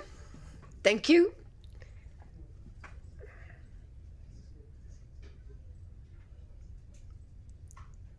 So we're going to do a slight change in process again. Based on some consultation with counselors and with our staff, what we're going to do is we're actually going to put item 1. We're going to put that motion on the floor, and then we will debate that motion, because we were moving from issues of clarification into debate on the BAL, and I believe that it's been making things a little bit more difficult for people, so that we stay in the same train of thought. The next speaker that is on the list is, well, it was Councillor Steele. It just changed. Councillor Purdy. Councillor Purdy, would you like to put the first item, the motion, on the floor? And then we'll continue with the speakers list. Sure. This is on our screen here, Krista. Yeah. Yes. Okay, I move that the Budget Committee direct the Chief Administrative Officer to incorporate the Community Safety Proposed 2026-27 Budget and Business Plan as set out and discussed in the accompanying plan and supporting presentation, including the changes outlined in Table 1 of the staff report dated February 4th, 2026 into the draft 2026-27 operating budget. I think I heard Councillor Mancini on the second. Thank you very much, Councillor Purdy, for doing that. Now we will go back to the speakers lists that we had just before we broke for that small break. Madam Clerk, do we have a list? This is the list? Okay. Deputy Mayor Cuddle. Madam Chair. Yeah, so after some good discussion here today and some good advice and insight from staff, I'm going to make a motion to put budget reductions BAL item 001 and 011 and 012 up for consideration as an under. There's the motion on the screen. I read. Excuse me, I just didn't get a seconder there. Who was a second? Councillor Purdy. Thank you. Thank you, Deputy Mayor. Sorry about that. Yeah, so I can read the motion in. 1, direct the Chief Administrative Officer to include the following items as options under for consideration on the 2026-27 budget adjustment list. BAL 11 SLC1 stabilization for $392,800 and BAL 012 SLC5 drop-in center for $350,000. And that was seconded by Councillor Purdy over there. Yeah. So thank you very much. We'll just reset the speakers list, Krista. Thank you, and thank you, Deputy Mayor. Please continue. I just want to say that this is not about not caring or supporting people out there who, are having, issues, whether it be with alcohol. It's not about reneging on our responsibility around public safety. I take the public safety agenda very seriously, but if I listen to what staff have told us, things have evolved, things have changed.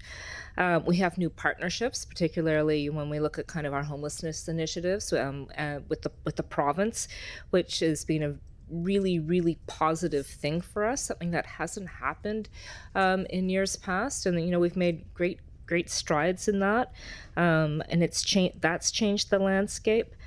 We're investing in other alternative approaches, such as the CARE program, which is, again, taking a different approach than policing to responding to calls calls related to intoxication or mental health. There's also the information about our ability to deliver, right? And we have this item sitting there. There isn't a clear path forward on how to deliver it. I mean, if circumstances change and in the future there's a great need to have a stabilization facility again, then this is something we can revisit and we can bring back.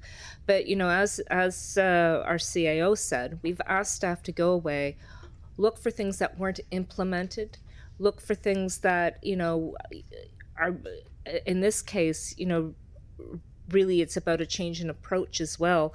To find these things and bring them back for our consideration. I appreciate Councillor Austin's concern that, it feels like a change in scope that's being presented to us at Budget Committee. But I think by putting this on the bell, we'll come back with a briefing note. We'll be able to have a discussion again. But, all things were on the table. That's what we've asked for. And I think here are some, common sense, unders that we can consider and should consider. So with that, I'll be interested to see what other people have to say. Thank you. Thank you, Deputy Mayor Councillor Purdy. Thank you, Madam Chair, and thank you, Deputy Mayor, for putting this on. You beat me to it. And I also want to thank Rachel for expressing so clearly that the landscape has changed. And I think this is why we are funding research and development in this department, because you're constantly looking at evidence-based decisions for the money that we are, providing for this department to do good work in our community. And we've seen this good work, and the province has come on board, and the new programs that you all have rolled out in the last couple of years, really addressing the needs in the community well. So very happy to bring this money back into our budget and to help with that tax rate or tax bill, if possible. So this is a common sense one way that we can add a little back into our budget to help the bigger picture. So thanks, Deputy Mayor, again for putting this on the floor. I'm very happy to support. Thank you, Councillor Purdy. Councillor Austin. Thank you, Ms. Chair, and I would ask that we vote on these separately, please. The Stabilization Center, after talking a little with CEO on break and from Rachel's answers, I'm prepared to see that one go, because that one is a bit different. It's the message from staff there is the actual need for that has gone away. The need for a day center has not gone away. How we deliver that is potentially changing. And rather than one big center, there's reference from the president, from Rachel's answers, I think it was, about partnerships with province and others around existing facilities. But here's the other thing, folks. Make no mistake, in the absence of a day center, the day centers are our public libraries.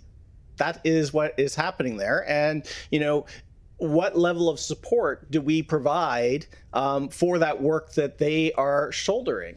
So I would urge you to not vote for the second one. I think the second one needs a better vetting than a one-paragraph briefing note in our report. It does. This is a major change of direction for something where the need has not gone away. So the way to take a look at this is to get a staff report back, which is a request I'll make at the next regional council, and get that staff report back, assess what the options are, how this program will change, and then make a decision. Not to defund it now. The need is not gone away. So I would say don't vote for the second one. I'm okay with the stabilization one, because I think that is different, because the answer from staff on that one was clear the need has changed. I did have a question just for staff, because I did, if we added this to the BAL, that's not a staff report. Is there an ability to put more meat on these bones between now and then, or is this little one-pager what we've got? Through the chair to the councillor, are you asking for just a proposal on the drop-in center? Just the drop-in center piece. Could we actually have a mini staff report, if you will, that would come back with the budget adjustment list, laying out, what the options, programming things are here? Because I think the two are in a fundamentally different spot, the stabilization versus the drop-in. So I can say that our partner for the $700,000 project has said it is not going to go ahead. So they cannot deliver on the drop-in center this year. They have put forward a different proposal that has elements of drop-in, but in a very much smaller space, so it will look different. They do still want to open a drop-in center, but it involves new construction. So like the province as well had committed funding, but without a proposal on the table for a drop-in center, they can't continue to, you know, it's different. We're looking at a different proposal now. I'm not sure the timing will line up because it is a joint proposal, so it has to be approved. We can't approve it if provincial funding isn't approved, and we're still in the early stages of looking at that proposal. There have been some requests made to make changes to it. But I just wanted to be clear that the $700,000, even if you leave in the budget this year, it cannot be implemented this year. And when the new space is constructed, you know, I did indicate a new proposal could come to HRM at that time. But, you know, to project out holding on to $700,000 in a time of fiscal restraint, to me wasn't a wise thing to do. And if our partner can realize a drop-in center in the future where they can take into consideration the concerns of the neighborhoods, and they're willing to do that when their new construction is done, I'm sure that a new proposal will be forthcoming. And at that time, we can, you know, rally with other partners to try to make that work. But it's not going to happen this year. I'm out of time, so I'll have to come back on that note. Thank you, Councillor Austin, and we can vote separately. Councillor Steele. Thank you, Chair, and thanks to our public safety team for coming forward with some options on some BAL unders that we could consider. I think that was the guidance that was given by Council, and I think you followed it. I'm pleased to see this, particularly because the needs have changed. I think that's a positive one for the first part of the motion, and then the second part, when we don't have a willing partner, it's hard for us to go forward. So I'm very supportive of this BAL under, and I'll be voting yes for the motion. Thank you, Councillor Steele. And Mayor Fillmore. Thanks. Ever so briefly, there's no financial or operational risk, and the CARE team now provides the exact same function, a civilian health-oriented response with transportation to safe locations, but through a more flexible and scalable model. So I'm very happy to support this. Thank you. Thank you, Mr. Mayor. Councillor White. Thank you, Chair. I believe I'm in support of these from when I read them and from our discussion today. What it feels like to me is it's not necessarily changing our strategy and hope to or plan to have a drop-in center. It's just that it's not in the cards for this year. Is that accurate? Like it's operating funding, so it could come back when the time is right, and that's my impression, but it also sounds a bit slippery that we'd have to fight for that funding. Through the chair to the councillor, yes. We would, that is why we're holding back, because we do have a proposal on the table that is less expensive, but is still too early, and it's it would be a partnership with the province, so I can't make a commitment to that because we also need the province to commit to it, and that hasn't happened. We haven't had sufficient time to look at the proposal to ask questions, and we're just starting that process. So essentially, my perspective with the direction on the budget was it doesn't make sense for my business unit to sit on money that I know can't be utilized at this time. Mm-hmm. And there is always the opportunity to come back with a fulsome proposal when we are ready with a stronger proposal for a drop-in center that is actionable. And you know, I think in the future, before we make those funding commitments, we have to look at the issue of space stigma that affects many of our services, mm-hmm. and try to build that into our process as well, and foresee that might be a difficulty in how we will mitigate those challenges, because there have been a number of projects that have sat on the books, not only for us, but for the province, where the money went unutilized because of our inability to implement. Okay. And then just wondering if you're able to speak to this alternative more about specifically what it is, but if that's just not appropriate to speak about in public, I understand. Thank you, Councillor White. I think we'll not debate the content of the briefing note, because we'll see that when the briefing note comes back. How's that? Yep. Councillor St. Amant. Thank you, Madam Chair. I just want to thank you for giving us really straightforward advice on how you envision this working. I will support both of these because I feel like you've given us some pretty strong reason to believe that this is the right move. You're not looking to see the money sit in a pot unused when there are other opportunities for us to have the funding play a role in either bringing the budget down or having it go someplace else where we might be looking for a service enhancement. So I'm grateful to you for coming to us with really concrete items to consider in the budget, but also providing us with a little bit of a push on what to consider and why. You've laid out the rationale for us, I think, very well. Thank you. Thank you, Councillor St. Amand. Councillor Austin. So to pick up where I was, I don't want to see money sitting around just not being used either, just collecting it and not using it. And that's not what I envision here. I think we should have a proper staff report that comes back that sets out our options. So the option we originally were going with is not on the table. Okay, we can't fulfill that. That doesn't mean there's not other things we can do, because it's not like the need has gone away. The need is still there. We still need some sort of day programming. And rather than saying, oh, good, well, we don't have to do this anymore because the province hasn't walked away, we should be asking ourselves, okay, that option's not available. What can we do instead? And so that requires a staff report. That requires a detailed look at this, not just defunding this from the budget based on a one-paragraph note. And some good answers from Rachel. I will credit that. This needs a more thorough vetting than this to deduct this with basically, and the idea that this is going to come back. Well, we know how this budget year was. It was extremely lean. All the departments were told, don't bring anything. So will this come back? Will we have future programming on this? Maybe. Right now we have money allocated to this. We have a need for this. We can't deliver on the original idea. So we should look to what we can do instead that's still in that same space. So I will not support this.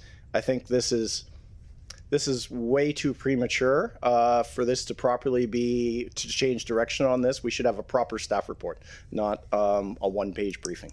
Thank you. Thank you, Councillor Austin. There are no other names on the list. Question has been called and we will vote separately. Krista, if you could put that on the screen, please, and thank you.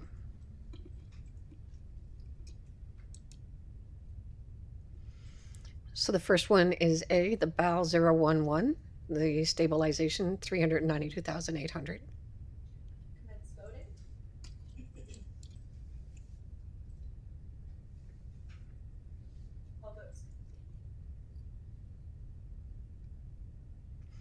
Motion carries. And now we'll go to the second part, which is the BAL 012 for the drop-in center, 350,000 as an under.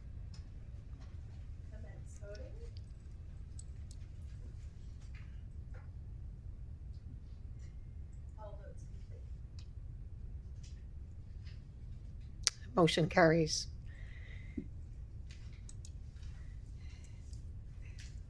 Thank you, everyone. We'll now go back to the main motion as amended and make sure that we've got the right list here. Councillor Mancini. Yes, thank you, Madam Chair. First of all, Madam Chair, thank you very much for your work and your leadership here. We tried something and we realized we need to zig and we zag and we adapt. So that's true leadership. Thank you, Madam Chair. I appreciate it very much. It's unfortunate that we don't have the representatives of RCMP and HRP here, because yesterday, yesterday, I can't remember the days, the day that we had the public speak to us, we had some folks in here that were pretty strong with their language about policing and budgets and such. And, you know, I was really disappointed that they didn't acknowledge the care team. So all along we were, you know, we've for years talked about not wanting police to respond to mental health calls for years, and we took lots of heat, and rightfully so. And the police didn't want to make those calls, but at 11 o'clock at night, they were the only game in town, and we realized they shouldn't be, and they're not skilled. They don't have the education, the background to be doing it, but they're the only people in town. So now we have the care team. So I was extremely disappointed. Not even any acknowledgement from those folks yesterday, and so I want to acknowledge the work of the care team. I'm excited to hear more about it. I think, and combining it with the AIMS team, I think is the right direction to go into. So good for you, good for us on that piece. Let's see here, my notes here. You know, we talk about core service. Councillor Steele always talks about core services, and we've had a great discussion in these chambers about what are our core services. And here we're talking about the unhoused, the homelessness. Folks, that's not our core service. That's a service that's supposed to be taken care of by the province of Nova Scotia. And I give the province of Nova Scotia right now great thank you for the work that they've been doing. They've really, really stepped up. But in the early days of our crisis of homelessness, they weren't stepping up. They were ignoring us. So what did we do? We went out and bought modular units, and we put them in Dartmouth, and we put them in downtown Halifax. And then we had encampments, and we designated encampments because they weren't doing anything with it, you know. And so now, and I say this respectfully, we're stuck with having to deal with that, but that's not our core service. It truly isn't, and it shouldn't be. But because that slow delay, now we have that responsibility, and we're doing darn good work with them, and I'm thankful of that. But you know, it is just frustrating because we shouldn't be in this game as we struggle with our budget, because now that's a significant amount of money and used for good purposes. All right, so that's my rant on those two items. My question goes back to Mr. Moore. We forgot about Mr. Moore. It was like days ago that he last spoke, but I have one question to Mr. Moore. Commissioner, you talked about the emergency management plan when you were showing your action slides and how it aligns with Council's direction. So can you talk a little bit more about that when it comes to, you know, we've got, you know, climate change is the reality, right? We've got more fires, we've got more floods, we've got drought, we have major weather events, and, you know, our action, is it aligned with the province's action on these items? And what amount of your work are you communicating with our environment and climate climate change team here at the municipality? Madam Chair, through to the councillor. So the climate team and the emergency management office in community safety are hooked at the hip in relation to their work. When the work began, they were separate programs. We brought them together, they worked together, and they've realized, they figured out kind of where their lanes are and who's doing what, but there is certainly strong collaboration with the two of them.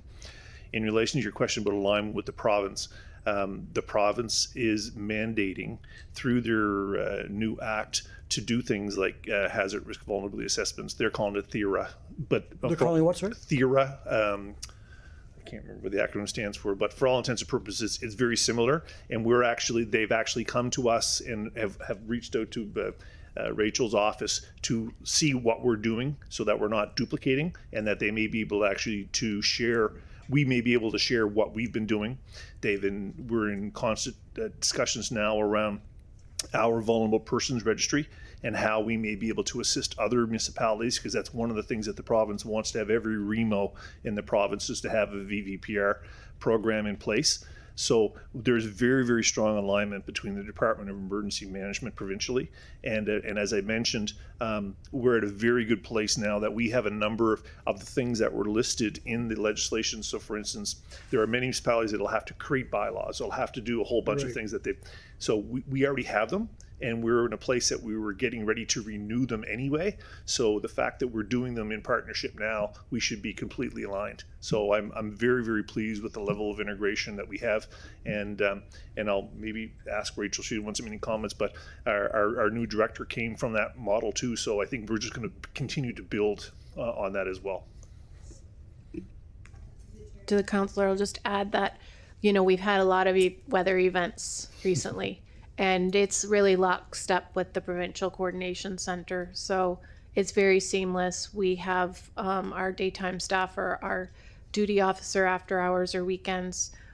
We have communication channels constantly to make sure we're aligned in our approaches, and we both use the ICS model so things can seamlessly scale up or down. Our new director, just throw this in, we just hired a new director of emergency management, is coming from business continuity planning with the province. So we'll bring some of those relationships that we are striving to really maximize. Good. Thank you. My time's up. Thank you. Thank you, Councillor Mancini. Mayor Fillmore. Thank you, Madam Chair. Colleagues, I'd like to... Is there a motion on the floor currently? Yes, for public safety. Is there an amendment on the floor? No, okay. Not currently, no, sir. Okay. I'd like to request a briefing note then on staff's red option for a $240,000 budget reduction tied to ending the contribution agreement with the Ecology Action Centre for work supporting the delayed Halifax Food Council. And colleagues, you'll recall last week when other contribution agreements were considered for changes, we requested briefing notes outlining the impacts, mitigation plans, and rationale, and I feel like we should apply the same rationale here. And as you know, red proposals don't automatically include notes. I'm going to request one, and to ensure fair decisions and consistent decisions across these external agreements are possible. So I therefore move, Madam Chair, that the motion be amended to include a new section that reads as follows. Direct the Chief Administrative Officer to provide a briefing note on ceasing the annual contribution agreement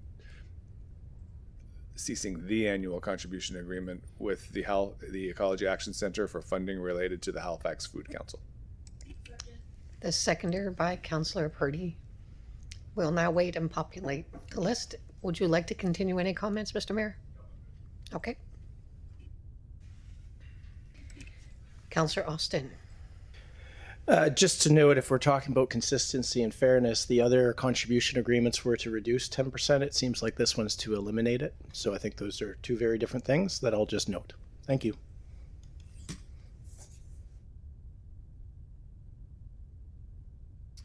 Deputy Mayor Cuddle. Actually, I realize my question is something that should probably come forward in the briefing note, but I'm just, maybe somebody knows offhand. I'm just wondering, how long is this contribution agreement for? Is it a fixed term contribution agreement, an ongoing contribution agreement? The chair to the councillor, it's an annual agreement, but it's part of the Just Food Action Plan when that was approved by council in 2023, which is a multi-year plan. I'm not sure how many years that plan spans. Is it 5? Yeah. So all of the recommendations of the Just Food Action Plan, some of which are also other parts of our food programming, but the governance structure for enacting that plan that was developed in 2023 is the Food Council, which this contribution agreement helps fund the Food Council, especially the work that occurs in the original proposal for the funding this year. Our agreement would fund the Indigenous food coordinator and advisory council, and the African Nova Scotian food coordinator and advisory council, both of which are part of the Just Food Action Plan and part of the governance structure for food in trying to bring food equity for those communities. So it is an annual agreement, but it was intended to roll out over a number of years and would have significant impact on the Food Council's ability to continue, especially with those equity deserving communities, the work that's happening. Okay, great. And so some of that information, more details on that will come forward in the briefing note. Okay, that'd be great. Thank you. Thank you, Deputy Mayor. Councillor White? Thank you, Chair. I'm not in favor of doing this. It's just, it feels very close to people's lives, very small amount of money in the big scheme of our budget that really makes a big difference to people daily. So I'm wondering if staff could explain why you've got this on the red list, please. It was part of the budget, through the chair to the councillor, it was part of the budget process to review all contribution agreements. I understand that, but why have you classified it as red, meaning you do not want us to cut this? Because there would be significant impacts to the organizations, which are very small, not-for-profits. And because the council had approved the food plan, which is a multi-year plan, so I also assumed there was a foundation of support for this work. Thank you, and I would agree with that and kind of echo what Councillor Austin was saying. This is a major hit to a program we have been in support of, so I would like it to continue. Thank you. Thank you, Councillor White. And again, this is for a briefing note, not for a decision, just so that we're clear. Councillor Cleary? Thank you, Madam Chair. Just a quick question. I was trying to bring up the minutes from about 2 years ago now, it would have been. When we were discussing Part B of the action plan, I recall a debate we had around the total amount and the things that were happening with it. And if I recall correctly, we didn't fund 100% of what the original request was. Can you confirm that? And so I'm trying to, I don't know if you guys have those documents at hand. Madam Chair, through the councillor, I was in Rachel's role when that was happening. So yes, so council unanimously approved Part A and the strategy. When it came to the budget deliberations, it did not approve the total budget ask for that program. Yeah, I recall the discussion. There were some elements we weren't comfortable with, so we said, let's just do this part of it. So even what we approved 2 years ago was not 100% of what the action Part B was actually supposed to do. Okay, thank you. Thank you, Councillor Cleary. I see no other names on the list. Is there a call for the question?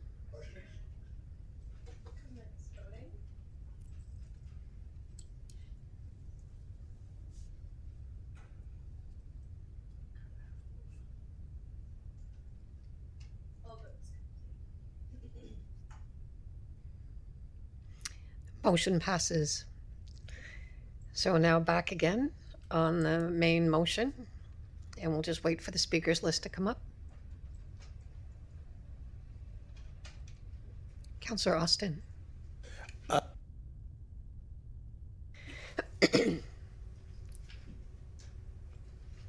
Giving you all a second. There's no other names on the list. Are we ready to vote? Oh, Councillor Hensby. Thank you much, Madam Chair. I just want to know the update in regards to the status of our fire safety access for subdivision egress issues on 100 series highways and other subdivision egresses. In the plan here, what kind of work plan is expected this year for that?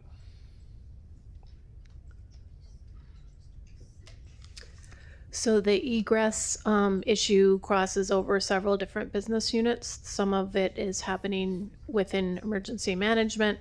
Some of it is within planning and development.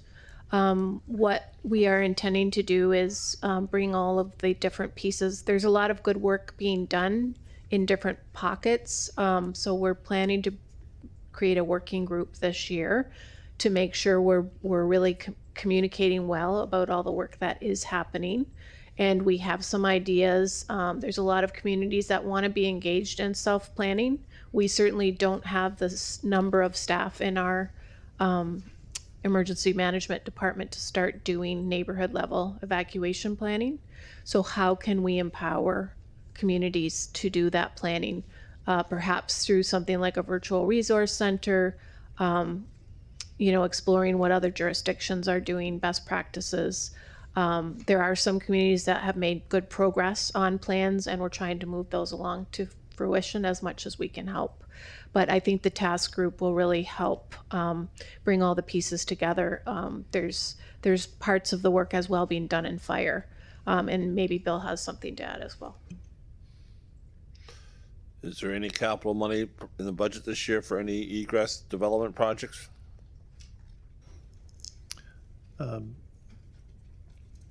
Madam Chair, through to the councillor, my understanding is that the consultant report is back and there is capital money for the Westwood Hills, I believe, in there. It's not in my capital budget.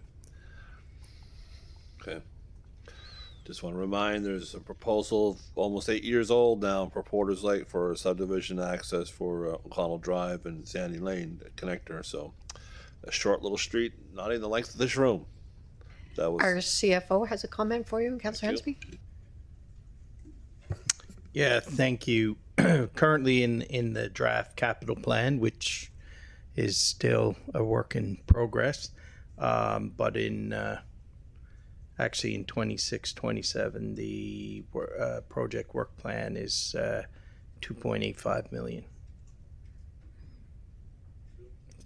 That's E47 in your capital budget book. Thank you very much, Councillor Hensby. Councillor Steele.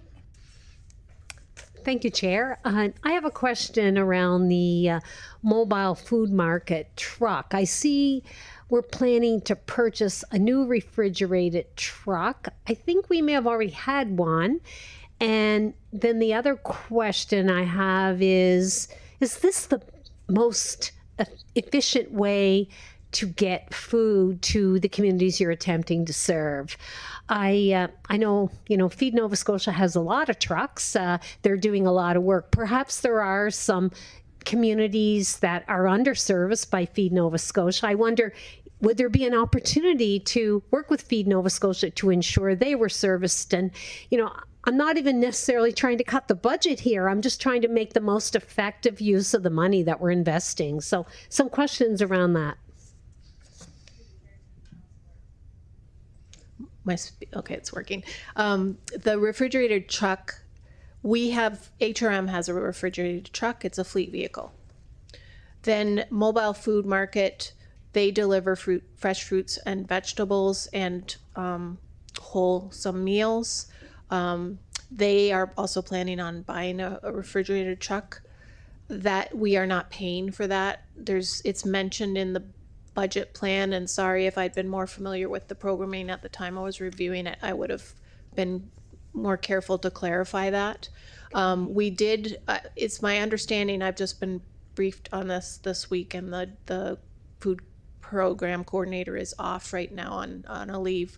But my understanding is that councillors had made donations to the Mobile Food Market truck. And that was enough for their down payment. They are fundraising for the rest, and they aren't there yet. They also have some corporate support for purchasing a vehicle at a more affordable cost. So just so everyone knows, none of the HRM funding that's going to Mobile Food Market is paying for their truck. Okay, that's reassuring. Thank you. Thank you, Councillor Steele. So seeing no further names on the list, will we go back now to the main motion as amended? Oh, Deputy Mayor, snuck in there. Sorry, Madam Chair. Yeah, no, I was just prompted by the question of the truck. So what do we use our refrigerated truck for?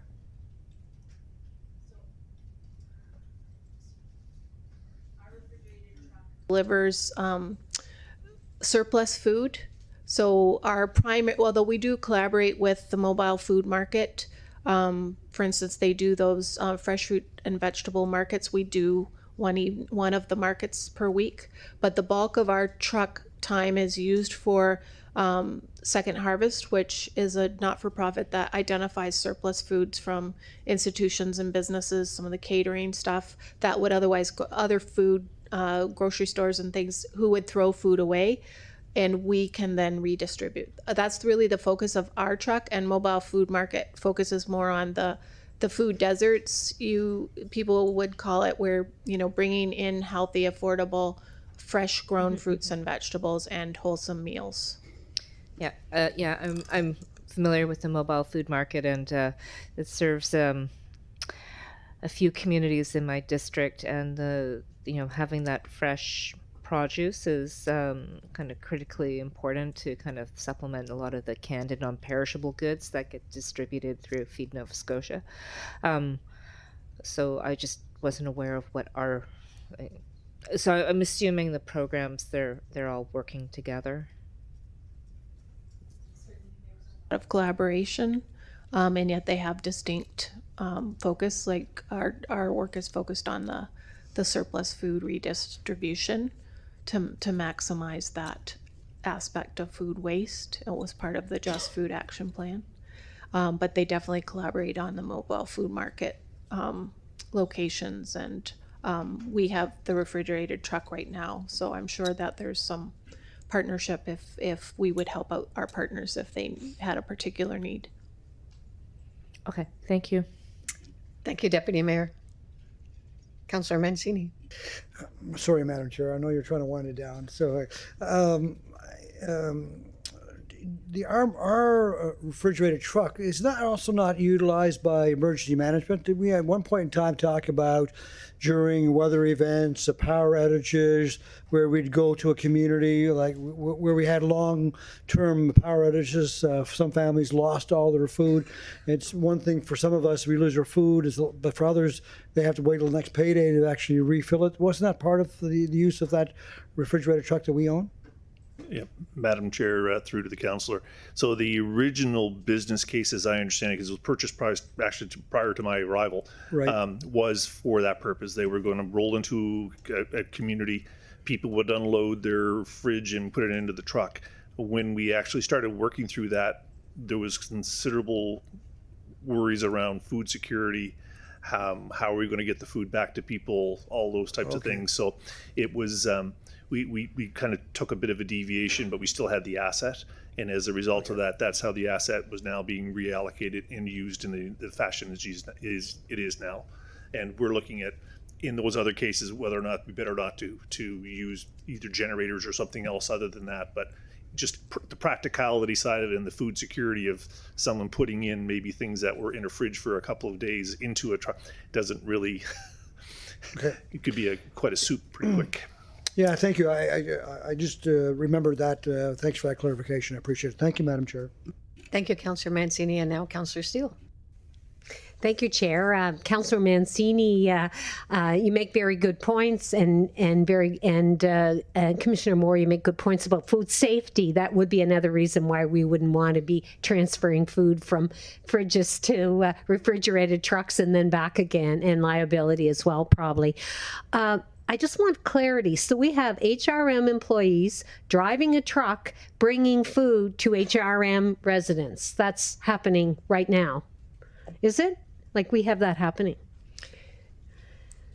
I don't believe we bring food to individuals. Okay. But we get the food from Second Harvest, and then where do we take it then? I'm just curious. I'm very surprised that we are in this social business, but yes. Yeah, and I think how we got into it was through the Just Food Action Plan. This was one of the recommendations, and to reduce food waste and increase food equity by utilizing, addressing food deserts, et cetera, et cetera. So we would be delivering to not-for-profits.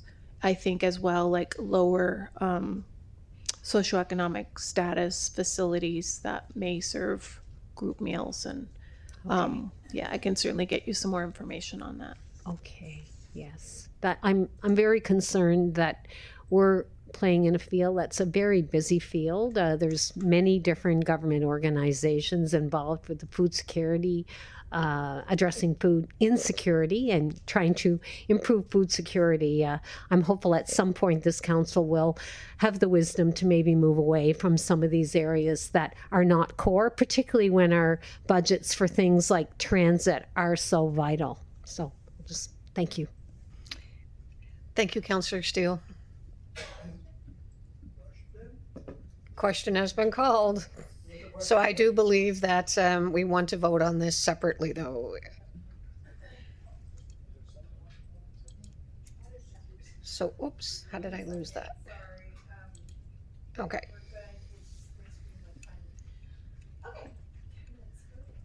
So we'll vote on 1A. Can people see that on the screen, though? Let's make sure that we know what we're voting on. Just a little bit larger there, Krista. Can everyone see what we're voting on? No? Just a little bit bigger then. No, it's okay. I'm like, one thing at a time. Can't you do 5 things at the same time? No, I wish. But we're just doing A. Yes, but I'm printing the full motion for Councillor English.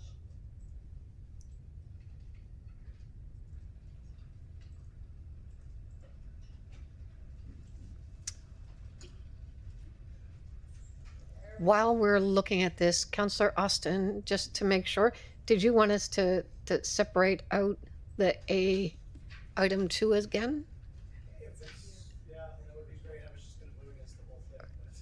Okay, if you want me to separate that? Absolutely, we can do that.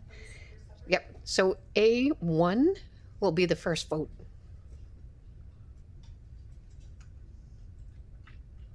Yeah, so we're in the process of voting. Okay. This is A1? Oh, I see what you mean. So there, it's on the stabilization unit. A1? Great store open. Store's called stabilization. A1. A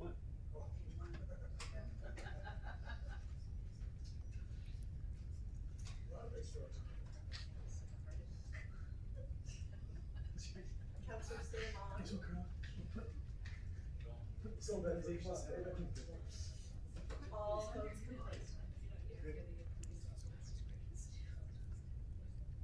Motion carries. And now we'll do A2. That's what Caesar said.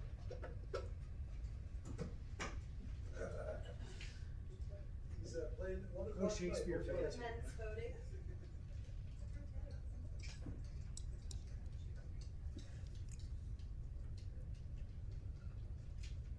All votes complete. Motion carries.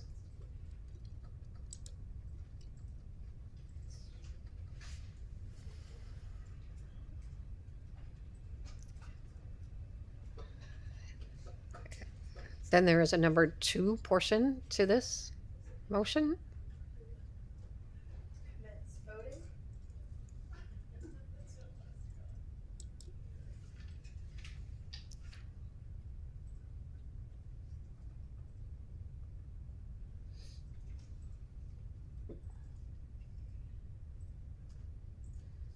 All votes complete.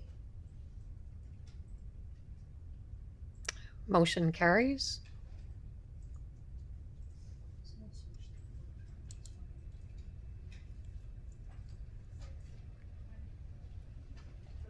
That's everything? We don't have to do it as amended?